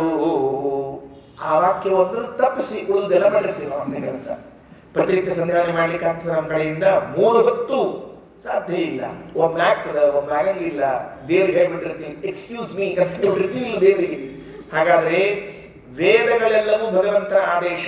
ಭಗವಂತನ ಪೂಜೆ ಮಾಡು ಅಂತ ಹೇಳಿದೆ. ಅರ್ಚತ ಪ್ರಾರ್ಚತ ಪ್ರಿಯ ಮೇಧಾಸೋ ಅರ್ಚತ ಅರ್ಚಂತು ಪುತ್ರಕ. ಏನ್ ಹೇಳಿದ ವೇದ? ಪೂಜೆ ಮಾಡ್ರಿ ದೇವರನ್ನ, ಸಂಧ್ಯಾವದನೆ ಮಾಡ್ರಿ, ದೇವರ ಪೂಜೆಯನ್ನ ಮಾಡ್ರಿ, ದಾನ ಕೊಡ್ರಿ, ಜಪ ಮಾಡ್ರಿ. ಇವೆಲ್ಲ ವೇದಗಳಲ್ಲಿ ಹೇಳುವಂತಹದ್ದು. ನಾವು ಮಾಡಿವ? ಎಷ್ಟೋ ಮಾಡೀವಿ, ಎಷ್ಟೋ ಮಾಡಿಲ್ಲ. 50-50. ನಮ್ಗೇನು ಹಂಗ ಸಂಕೋಚಿಲ್ರಿ. ಅಂದ್ರೆ ಮಾಡೀತೀವಿ ಅಂತ ಮಂದಿ ಮುಂದೆ ಹೇಳಿ ಮನೆಯಾಗ ಹೋಗಿ ಮಾಡಿಲ್ರಿ ಅಂತ ಹೇಳೋಕೆ ಏನ್ ಬೇಕಾಗಿಲ್ಲ. ಮಾಡೀವಿ, ಮಾಡಿಲ್ಲ ಕೆಲಸಕ್ಕೆ, ಎಷ್ಟೋ ಮಾಡೀವಿ, ಎಷ್ಟೋ ಮಾಡಿಲ್ಲ. ದೇವರಂತಾನ ಇವತ್ತು ನೀನು ಸಂಕಲ್ಪ ಮಾಡ್ಲಿಕ್ಕೆ ಬಂದಿದ್ದೀಯಪ್ಪ, ತ್ವತ್ಪ್ರೇರಣೆಯ ತತ್ಪ್ರೀತ್ಯರ್ಥಂ ತ್ವಾಮುದ್ದೇಶ್ಯ ಅಂತ ಸಂಕಲ್ಪ ಮಾಡ್ಲಿಕ್ಕೆ ಬಂದಿದ್ದಿ. ಆದ್ರೆ ನಾನು ಹೇಳಿದ ಒಂದು ಕರ್ಮಗಳನ್ನು ಸರಿಯಾಗಿ ನೀನು ಮಾಡಿಲ್ವಲ್ಲ, ಅಂದಮೇಲೆ ನಿನ್ನ ಸಂಕಲ್ಪವನ್ನು ನಾನು ಯಾಕೆ ತಗೊಳ್ಳಿ ಅಂತ ಅಕಸ್ಮಾತ್ ಆಗಿ ದೇವರು ಕೇಳಿಬಿಟ್ರೆ ಏನು ಉತ್ತರ ಕೊಡಬೇಕು? ರಾಯರ ಸೈಕಾಲಜಿ ಎಷ್ಟು ಚಂದ ಆಗಿದೆ ಅಂದ್ರೆ, ಅಕಸ್ಮಾತ್ ದೇವರೇನಾದ್ರೂ ಅಲ್ಲೋ ನಿನ್ನ ಸಂಕಲ್ಪ ಬೇಡ ಹೋಗು, ನೀನ ಮಾತು ಕೇಳೋದಿಲ್ಲ ಹೋಗು ಅಂತ ಹೇಳಿಬಿಟ್ರೆ, ಅದು ಅಪ್ಪನ ಹತ್ರ ಬಂದು ಗದ್ದಕ್ಕೆ ಕೈ ಹಿಡಿದು ಮುದ್ದಾಡ್ತ ಅಪ್ಪ ಅಪ್ಪ ಅಪ್ಪ ಅಂತ ಇರ್ತಾರಲ್ಲ, ಅಪ್ಪ ಅಪ್ಪ ಅನ್ಬೇಕ್ರಿ, ಡ್ಯಾಡಿ ಡ್ಯಾಡಿ ಅನ್ಬಾರ್ದು. ಮತ್ತೆ ಅದಕ್ಕೆ ಹಿಂಗೆ ಅಂತ ಇರ್ತಾರೆ, ಅಪ್ಪ ಸಿಟಿ ಅಂತ ದೂಡ್ಬಿಟ್ಟಂತೆ ದೂಡಿಬಿಟ್ರೆ. ಅದಕ್ಕೆ ಒಂದು ಪ್ರಾರ್ಥನೆ. ಏನ್ ಪ್ರಾರ್ಥನೆ? ಪರಮದಯಾಲೋ ಕ್ಷಮಾ ಸಮುದ್ರ ಭಕ್ತ ವತ್ಸಲ ಭಕ್ತ ಅಪರಾಧ ಸಗಿಟ್ನೋ. ಸ್ವಾಮಿ, ಹೌದು ನಿನ್ನ ಅಜ್ಞಾನ ಮೀರಿ ಸ್ವಲ್ಪ ಕ್ಷಮಾ ಸಾಗರ ಅಲ್ಲೇನಪ್ಪ ಅಂತ ಈ ವಿಶೇಷಣಗಳ ಕೆಲಸ ಇದು. ಈ ವಿಶೇಷಣಗಳ ರಾಯ ಯಾಕೆ ಹೇಳ ಭಗವಂತನಿಗೆ ಅಂದ್ರೆ, ನಿನ್ನ ಆಜ್ಞೆಯನ್ನ ಶ್ರುತಿ ಸ್ಮೃತಿಗಳಲ್ಲಿ ಹೇಳಲಾದ ನಿನ್ನ ಆಜ್ಞೆಯನ್ನು ನಾವು ಮೀರಿದ್ದೇವೆ, ಆ ಮೀರಿದ್ದನ್ನ ಸಹನ ಮಾಡಿಕೊಳ್ಳುವ ಸ್ವಭಾವ ನಿನಗಿದೆ ಅಂತೆ ಪ್ರಾರ್ಥನಾ. ಅದು ಪರಮದಯಾಲೋ ಕ್ಷಮಾ ಸಮುದ್ರ ಭಕ್ತ ವತ್ಸಲ ಭಕ್ತ ಅಪರಾಧ ಸಹಿಟ್ನೋ. 4:15 ಏಳಬೇಕು ಅಂತದ್ರಿ ಅರುಣೋದಯ ಕಾಲದಲ್ಲಿ. ಎಷ್ಟು ಕೇಳ್ಬೇಕ್ರಿ? ಅರುಣೋದಯ ಕೇಳ್ಬೇಕು, ಅದಲ್ಲೂ ಸೂರ್ಯೋದಯಕ್ಕಲ್ರಿ, ಅರುಣೋದಯ ಕೇಳ್ಬೇಕಾಗ್ತದೆ. ಕೆಲವರು ಸೂರ್ಯೋದಯ ಆದ್ಮೇಲೂ ಇನ್ನೂ ಕೆಲವು ಉದಯಗಳಿಗಾಗಿ ಕಾಯ್ತಿರ್ತಾರೆ. ಪತ್ನಿಯೋದಯ ಅಂತ ಒಂದಿರ್ತದೆ, ಅಥವಾ ಛಾಯೋದಯ ಅಂತ ಒಂದಿರ್ತದೆ. ಛಾಯೋದಯ ಅಂದ್ರೆ ಏನ್ರಿ? ಛಾಯೋದಯ ಅಂದ್ರೆ ಛಾಯಾ ಬಂದಿಲ್ಲ ಉದಯ ಅಲ್ಲ, ಛಾಯ್ ಬಂದಿಲ್ಲ ಉದಯ. ಕೆಲವರು ಟಿಯೋದಯ ಅಂತ ಕರಿಬೇಕದಕ್ಕೆ. ಟಿ ಪ್ಲಸ್ ಉದಯ, ಅಡಿಸಂಧಿ ಮಾಡಬಾರ್ದು. ಹಂಗೆ ಇಂಗ್ಲಿಷದ್ದೊಂದು ಸಂಸ್ಕೃತದೊಂದು ಸೇರಿಸಿ ಟಿ ಪ್ಲಸ್ ಉದಯ, ಟಿಯೋದಯ ಅಂತ ಮಾಡಬಾರ್ದು. ಕಾಫಿ ಉದಯ ಅಂತ ಮಾಡಬಾರ್ದು. ಅದಲ್ಲ, 4:15 ಹೇಳ್ಬೇಕಾದ್ದು. ಬ್ರಾಹ್ಮಿ ಮುಹೂರ್ತೆ ಚೋತ್ಥಾಯ. ಆಗ ಹೇಳಲಿಲ್ಲ, 9 ಗಂಟೆಗೆ ಬಂದಿದ್ದೇನೆ ಸಂಕಲ್ಪ ಮಾಡಲಿಕ್ಕೆ. ತತ್ಪ್ರೇರಣೆಯ ತತ್ಪ್ರೀತ್ಯರ್ಥಂ ದೇವರಂದ. ಎಷ್ಟೊತ್ತಿಗೆ ಎದ್ದೀಯೋ? ಸ್ವಾಮಿ 9 o'clock. ಬೇಡ ಹೋಗಿನ ಸಂಕಲ್ಪ. ಆಗ ಪರಮ ದಯಾಲೋ ಕ್ಷಮಾ ಸಮುದ್ರ ಭಕ್ತವತ್ಸಲ ಭಕ್ತಾಪರಾಧ ಸಗಿಟ್ನೋ. ಕ್ಷಮಾ ಮಾಡಪ್ಪ ಪ್ರಭು. ಹೌದು, ಕ್ಷಮಾ ಮಾಡಿಬಿಟ್ಟ ಕರೆಕ್ಟು, ಮುಂದೇನು? ಆದ್ರ ತಪ್ಪು ಹಂಗೆ ಉಳಿತಲ್ಲ, ಪಾಪ ಅಂತೂ ಹಂಗೆ ಉಳಿದದಲ್ರಿ ಸರ್. ಅದೆಲ್ಲಿ ಹೋಗ್ಬೇಕು? ಇದನ್ನಂತೂ ಆತಪ್ಪ ಹೋಗ್ಬಿಡ ಅಂಥೇಳಿ ಕ್ಷಮಿಸಿದ. ಆದ್ರೆ ಅವಶ್ಯಂ ಅನುಭೋಕ್ತವ್ಯಂ ಕೃತಂ ಕರ್ಮ ಶುಭಾಶುಭಂ. ನಮ್ಮ ಆಚಾರ್ಯರು ಗೀತಾ ಭಾಷೆಯಲ್ಲಿ ಹೇಳುವಾಗ ಇದು ಗರುಡ ಪುರಾಣದ ವಾಕ್ಯ ಏನಂತಾರ? ಅವಶ್ಯಂ ಅನುಭೋಕ್ತವ್ಯಂ ಕೃತಂ ಕರ್ಮ ಶುಭಾಶುಭಂ. ನಾವು ನೆನಪಿಟ್ಟುಕೊಳ್ಬೇಕು, ಯಾವ ಒಂದು ಕರ್ಮದಿಂದಲೂ ತಪ್ಪಿಸಿಕೊಂಡು ಹೋಗ್ಲಿಕ್ಕೆ ಸಾಧ್ಯವೇ ಇಲ್ಲ. ನಾವು ಆ ಕಣ್ಣು ಎಷ್ಟು ಚಂದದ ಕರ್ಮದ್ದು ಅಂದ್ರೆ, ಕರ್ಮಕ್ಕೂ ಕಣ್ಣು ಇರ್ತದ ಅಂದ್ರೆ ಹೌದು, ಕರ್ಮದ ಕಣ್ಣು ಎಷ್ಟು ಚಂದದ ಅಂದ್ರೆ ನಮ್ಮನ್ನು ಒಂದೂ ಕರ್ಮದಿಂದ ಬಿಟ್ಟು ಹೋಗದೆ ಇದ್ದಂತೆ ನೋಡಿಕೊಳ್ಳುವ ಚಂದ ಕಣ್ಣದ. ಹೌದು, ಈಗ ಮುಂದೇನು? ಹಾಗಾದ್ರೆ ಮಾಡಿದ ಶುಭ ಕರ್ಮವೋ ಅಶುಭ ಕರ್ಮವೋ ನೆನಪಿಟ್ಟುಕೊಂಡ್ರೆ ಬರೀ ಅಶುಭ ಕರ್ಮ ಕಷ್ಟ ಹೋಗ್ಬೇಡ್ರಿ. ಈ ವಿಷಯದಲ್ಲಿ ಶುಭ ಕರ್ಮದ ವಿಷಯವನ್ನು ಹೇಳ್ತಿದ್ದೀನಿ. ಏನೋ ಒಂದು ದಾನವನ್ನ ಕೊಟ್ಟಿದ್ದೇನೆ, ಯಾರಿಗೂ ಗೊತ್ತಿಲ್ಲ ನಾನು ದಾನ ಕೊಟ್ಟದ್ದು, ಜಗತ್ತಿನಲ್ಲಿ ಯಾರಿಗೂ ಗೊತ್ತಿಲ್ಲ. ತಗೊಂಡೋಗೊಬ್ಬ ನಂಗೆ ಗೊತ್ತದೆ, ಅವ್ನು ತಗೊಂಡೋ ದಾನ ತಗೊಂಡೋ ಕೊಟ್ಟವ್ನು ಮರ್ತು ಬಿಟ್ಟಾನೆ, ನಾನು ಕೊಟ್ಟು ನಾನು ಮರ್ತು ಬಿಟ್ಟಿನಿ. ಯಾಕೆ ಸುಳ್ಳ ನೆನಪಿಡುವಂತಹದ್ದೇನದ? ದೇವ್ರು ಕೊಟ್ಟಾನೆ, ಕೊಟ್ಟಿನಿ, ಸಹ ಬಿಟ್ಟಿನಿ ನಾನು. ಅದು ಶುಭ ಕರ್ಮ, ಅದು ಲೀಸ್ಟ್ ಒಳಗದ. ಒಂದು ದಿವಸ ನಿಮ್ಮನ್ನು ಕರ್ಕೊಂಡು ಹೋಗಿ ಸಿಂಹಾಸನದ ಮೇಲೋ ಎಲ್ಲೋ ಎತ್ತರದ ಸ್ಥಾನದಲ್ಲಿ ಕೂಡಿಸಿ ಒಂದು ಗೌರವ ಕೊಡಿಸ್ತು. ಅವನಂದ, ಇದೇನು ಮಹಾರಾಯ, ನನಗೇನು ಬೇಕಾಗಿಲ್ಲ ಬಿಟ್ಟಿಲ್ಲ. ನಿನಗೆ ಬೇಕಾಗಿಲ್ಲ ಬಿಟ್ಟಿಲ್ಲ, ಆದರೆ ನೀನು ಮಾಡಿದ ಕರ್ಮ ಫಲವನ್ನು ಕೊಟ್ಟೇ ತೀರ್ತದಲ್ಲ. ಅವಶ್ಯ ಅನುಭೋಕ್ತವ್ಯಂ ಕೃತಂ ಕರ್ಮ ಶುಭಾಶುಭಂ. ಶುಭ ಕರ್ಮವೋ ಅಶುಭ ಕರ್ಮವೋ ನೀನು ಫಲವನ್ನು ಅನುಭವಿಸೇ ತೀರಬೇಕಲ್ಲ. ಕ್ಷಮಿಸಿದ ರಾಮಚಂದ್ರನಾಗಿ ಪರಮದಯಾಲೋ ಕ್ಷಮ ಸಮುದ್ರ ಭಕ್ತವತ್ಸಲ ಭಕ್ತಾಪರಾಧ ಸಹಿಷ್ಣು ಕ್ಷಮಿಸಿದ. ಆದರೆ ಈ ಕರ್ಮದಲ್ಲಿ ಸ್ವಲ್ಪ ಆದರೂ ನಮಗೆ ಈಗ ಪಾಪ ಕರ್ಮದ ನೋಡಿದ್ರೆ ಲಘು ಅರ್ಥ ಆಗ್ತದೆ. ಏನೋ ಅಭಕ್ಷವಾದ ಭಕ್ಷಣ, ತಿನ್ನಬಾರದ ವಸ್ತುವನ್ನು ತಿಂದ್ಬಿಟ್ರಿ ಅಂತ ಇಟ್ಕೊಳ್ರಿ. ನಾಲಿಗೆ ತಡೆಯಂಗಿಲ್ರಿ, ಭಾಳ ಚಪ್ಪಲ್ರಿ ನಾಲಿಗೆ. ಅವು ಹೊರಗೆ ರೋಡ್ನ್ಯಾಗ ಹಚ್ಚಿರ್ತಾರೆ ನೋಡ್ರಿ, ಅಂಗಡಿಯಾಗ ಏನೇನೋ ಇರ್ತಾವ ನೋಡ್ರಿ. ಅವ್ನು ನೋಡಿದ ಕೂಡಲೇ ಬಾಯಾಗ ಒಂದು ನಮೂನೆ ಆಗ್ಲಿಕ್ಕೆ ಶುರು ಆಗ್ತದೆ, ಮನಸ್ಸಿನಾಗ ಒಂಥರ ಆಗ್ತದೆ, ಬಾಯಾಗ ಒಂಥರ ಆಗ್ತದೆ. ಸಮೋಸ ಅಂತ ಇರ್ತಲ್ರಿ, ಹೆಸರಿನಾಗ ಮೋಸ ಅಂತ ಇಟ್ಕೊಂಡು ಸಮೋಸ. ಪಾನಿಪುರಿ ಅಂತ ಇರ್ತದ್ರಿ, ಅದು ಪಾನಿಯಾಗಿ ಬಿದ್ದ ಪುರಿಯೋ ಪುರಿ ಒಳಗೆ ಬಿದ್ದ ಪಾನಿಯೋ ಇಲ್ಲೂ ತನಕ ಸಿದ್ಧ ಆಗಿಲ್ಲ.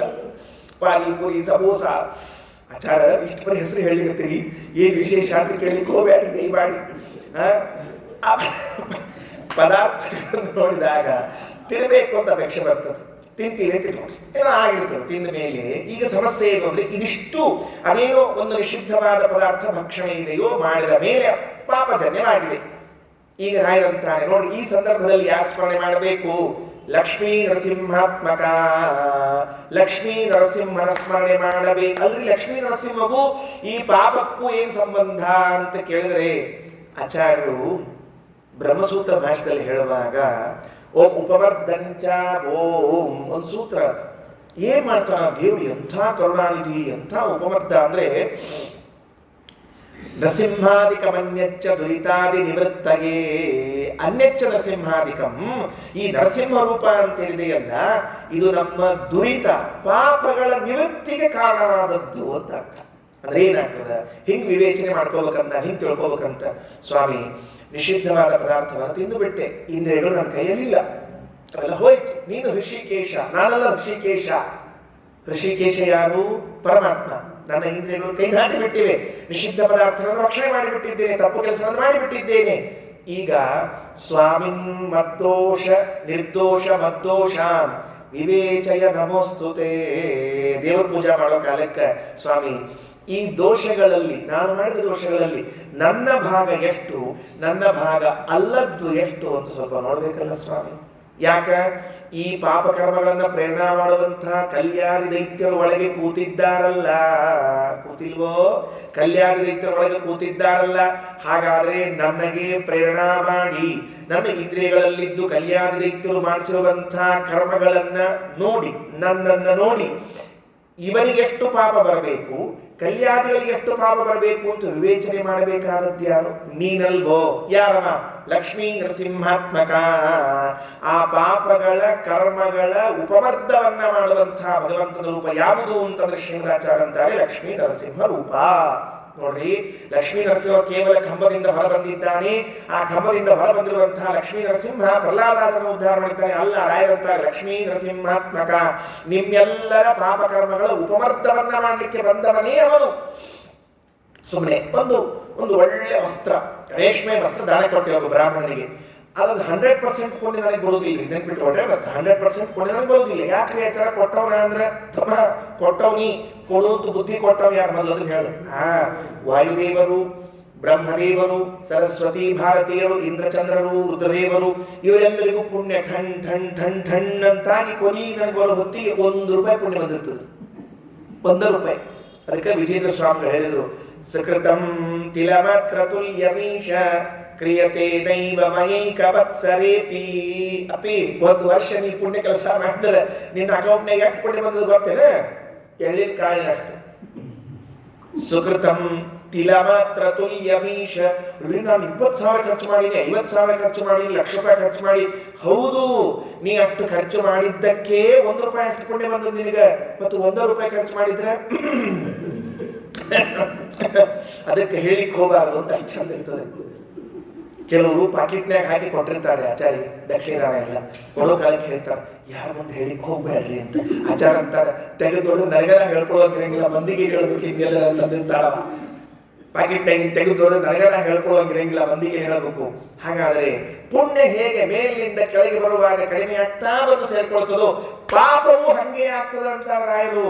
ಪಾಪವು ಹಂಗೆ ಆಗ್ತದ. ಯಾಕಂದ್ರೆ ಕಲಿಗೆ ಜಾಸ್ತಿ, ಅದ್ರ ಮೇಲೆ ಕೆಳಗೆ ವಿಪ್ರಚಿತ್ತಿ, ಕಾಲನೇಮಿ, ಹೀಗೆ ಕಡಿಮೆ ಆಗ್ತಾ ಆಗ್ತಾ ಬಂದು ನಮ್ಮ ಪಾಪ ಎಷ್ಟಿರ್ತದೋ ಅದನ್ನು ನೋಡಿ ಆ ಲಕ್ಷ್ಮೀ ನರಸಿಂಹಾದಿಕ ವನ್ಯಚ್ಚ ದುರಿತಾದಿ ನಿವೃತ್ತಯ್ಯ ನಮ್ಮ ಪಾಪ ಕರ್ಮಗಳನ್ನೆಲ್ಲ ಉಪವರ್ಗ ಮಾಡಿ ಇದಕ್ಕೆ ಯೋಗ್ಯತಾ ಎಷ್ಟದ ಅಷ್ಟ ಅನುಭವಿಸಲಿಕ್ಕೆ ಪಾಪವನ್ನು ಕೊಟ್ಟು ಅನುಭವಿಸುವ ಶಕ್ತಿ ಕೊಟ್ಟು ಅನುಭವಿಸಿ ಮತ್ತೆ ಭಗವತ್ ಸ್ಮರಣೆ ಮಾಡುವಂತೆ ಮಾಡ್ತಾನಲ್ಲ. ಶ್ರೀ ಲಕ್ಷ್ಮೀ ನರಸಿಂಹಾತ್ಮಕ ಪರಮದಯಾಲೋ ಕ್ಷಮಾ ಸಮುದ್ರ ಭಕ್ತವತ್ಸಲ ಭಕ್ತಾಪರಾಧ ಸಹಿಷ್ಣೋ. ರಾಯರ ಒಂದೊಂದು ವಾಕ್ಯಗಳಲ್ಲಿ ಎಷ್ಟು ಅಂಶಗಳನ್ನು ಸೇರಿಸಿದ್ದಾರೆ. ಇನ್ನೊಂದು 5 ನಿಮಿಷದಲ್ಲಿ ನನ್ನ ವಿಷಯವನ್ನು ಮುಕ್ತಾಯ ಮಾಡ್ತೇನೆ. ಇನ್ನೆರಡವರಿ ಏನು? ದೇಶಕಾಲಾಧಿಪತೆ ದೇಹೇಂದ್ರಿಯಾಧಿಪತೆ. ಅಪ್ಪ, ಕರ್ಮ ಮಾಡುವ ಕಾಲಕ್ಕೆ ನಿನ್ನ ದೇಹ, ನಿನ್ನ ಇಂದ್ರಿಯ, ನಿನ್ನ ದೇಶ, ನಿನ್ನ ಕಾಲಗಳೆಲ್ಲವೂ ಕೌಂಟ್ ಆಗ್ತಾವ. ಅದಕ್ಕೆ ಜೋಡಿಸಿದ್ರಿ ರಾಯ್. ಇದಕ್ಕೆ ಜೋಡಿಸಿದ್ರು, ಕರ್ಮ ಮಾಡಿದಾಗ ನಾ ಮಾಡಿ ನಿನ್ ಜಿಗಿದಾಡಬೇಡ. ದೇಶ ಮುಖ್ಯ ಅದ.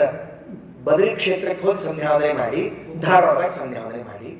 ಧಾರವಾಡದಾಗ ಮಾಡಿದ ಸಂಧ್ಯಾವಂದನೆ, ಬದರಿ ಕ್ಷೇತ್ರದಾಗ ಮಾಡಿದ ಸಂಧ್ಯಾವಂದನೆ ಅಜಗಜ ಅಂತ. ಇಲ್ಲಿ ಮಾಡಿದ ಸಂಧ್ಯಾವಂದನೆ ಅಜ, ಅಲ್ಲಿ ಮಾಡಿದ ಸಂಧ್ಯಾವಂದನೆ ಗಜ. ಯಾಕಾತು? ದೇಶ ಸೂರ್ಯೋದಯ ಆಗೋದ್ರೊಳಗೆ ಸಂಧ್ಯಾವಂದನೆ ಮಾಡಿದ್ದಿ, ಸೂರ್ಯೋದಯ ಆದ್ಮೇಲೆ ಸಂಧ್ಯಾವಂದನೆ ಮಾಡಿದ್ದಿ ಅಜ ಗಜ. ಸೂರ್ಯೋದಯ ಆದ್ಮೇಲೆ ಮಾಡಿದ ಕರ್ಮ ಸಂಧ್ಯಾವಂದನ ಅಜ, ಮೊದಲು ಮಾಡಿದ್ದು ಗಜ. ಯಾಕ? ಕಾಲ. ಹಾಗಾದ್ರೆ ನಮ್ಮ ಪ್ರಭು ಸ್ವಾಮಿ ಶ್ರೀರಾಮಚಂದ್ರ ದೇಶ ಕಾಲಗಳನ್ನು ಹುಟ್ಟಿಸಿ ಎಂಥ ಪರಮಾನುಗ್ರಹ ಮಾಡಿದ್ದಾರೆ.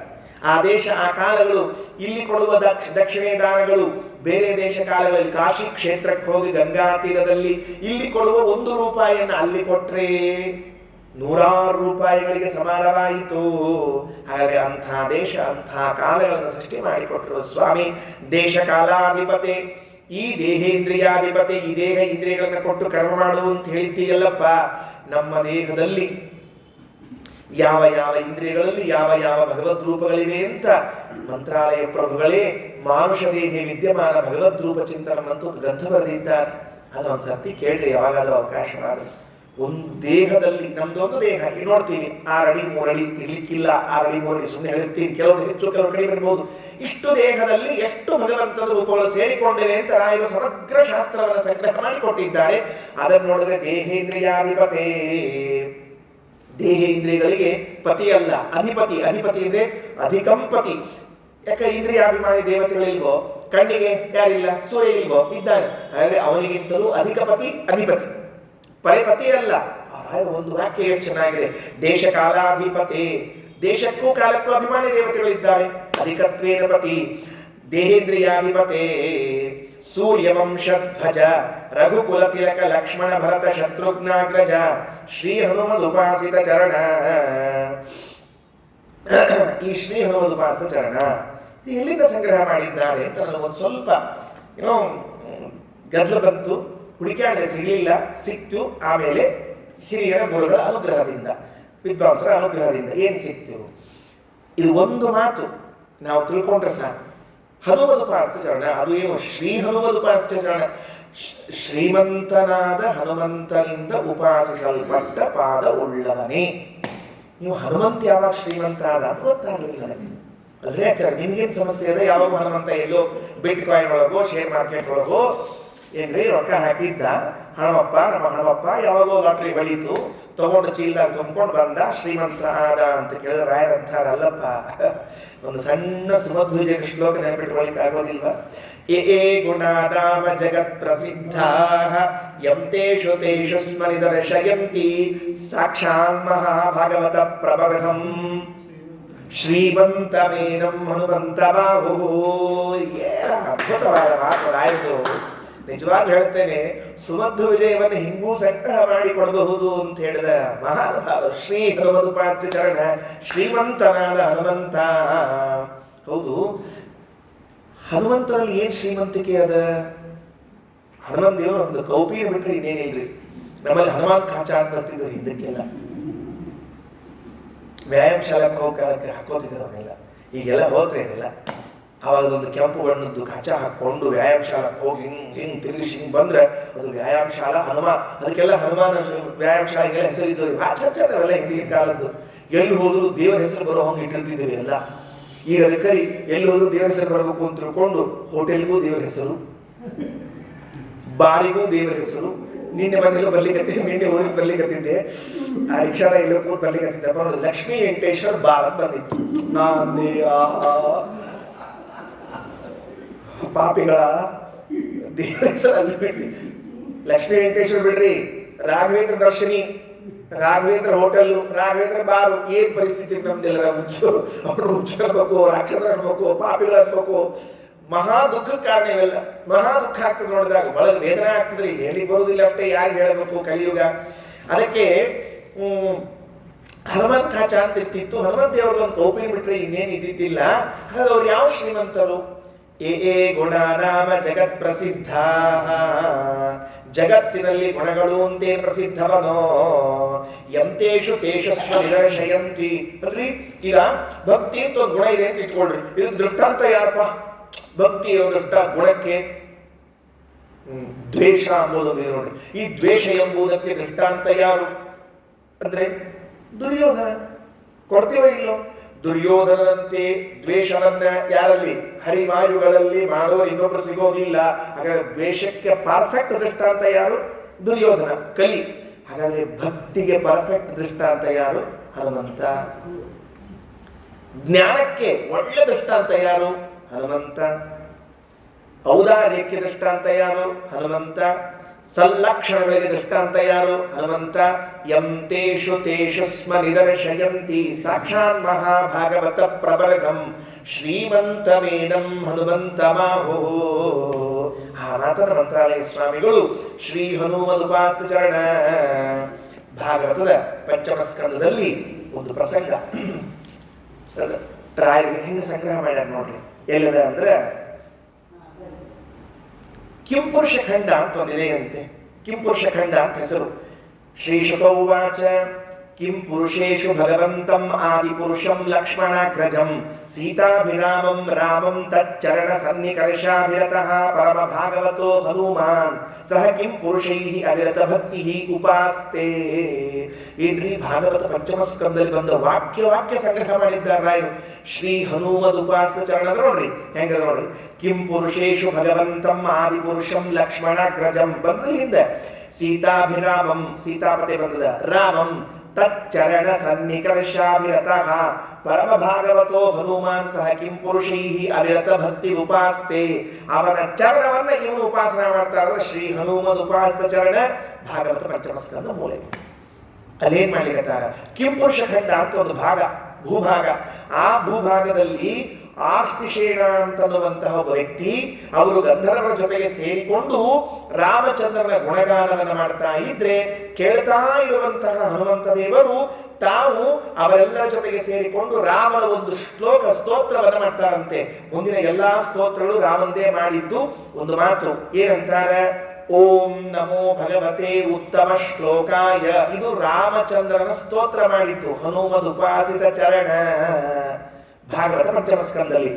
ನಮೋ ಭಗವತೆ ಉತ್ತಮ ಶ್ಲೋಕಾಯ ನಮ ಆರ್ಯಲಕ್ಷಣ ಶೀಲವ್ರತಾಯ ನಮ ಉಪಶ್ರಿತಾತ್ಮನೇ ನಮ ಉಪಾಸಿತ ಲೋಕಾಯ ನಮ ಸಾಧುವಾದ ನಿಕರ್ಷಣಾಯ ನಮೋ ಬ್ರಹ್ಮಣ್ಯ ದೇವಾಯ ಮಹಾಪುರುಷಾಯ ಮಹಾರಾಜಾಯ ನಮಃ.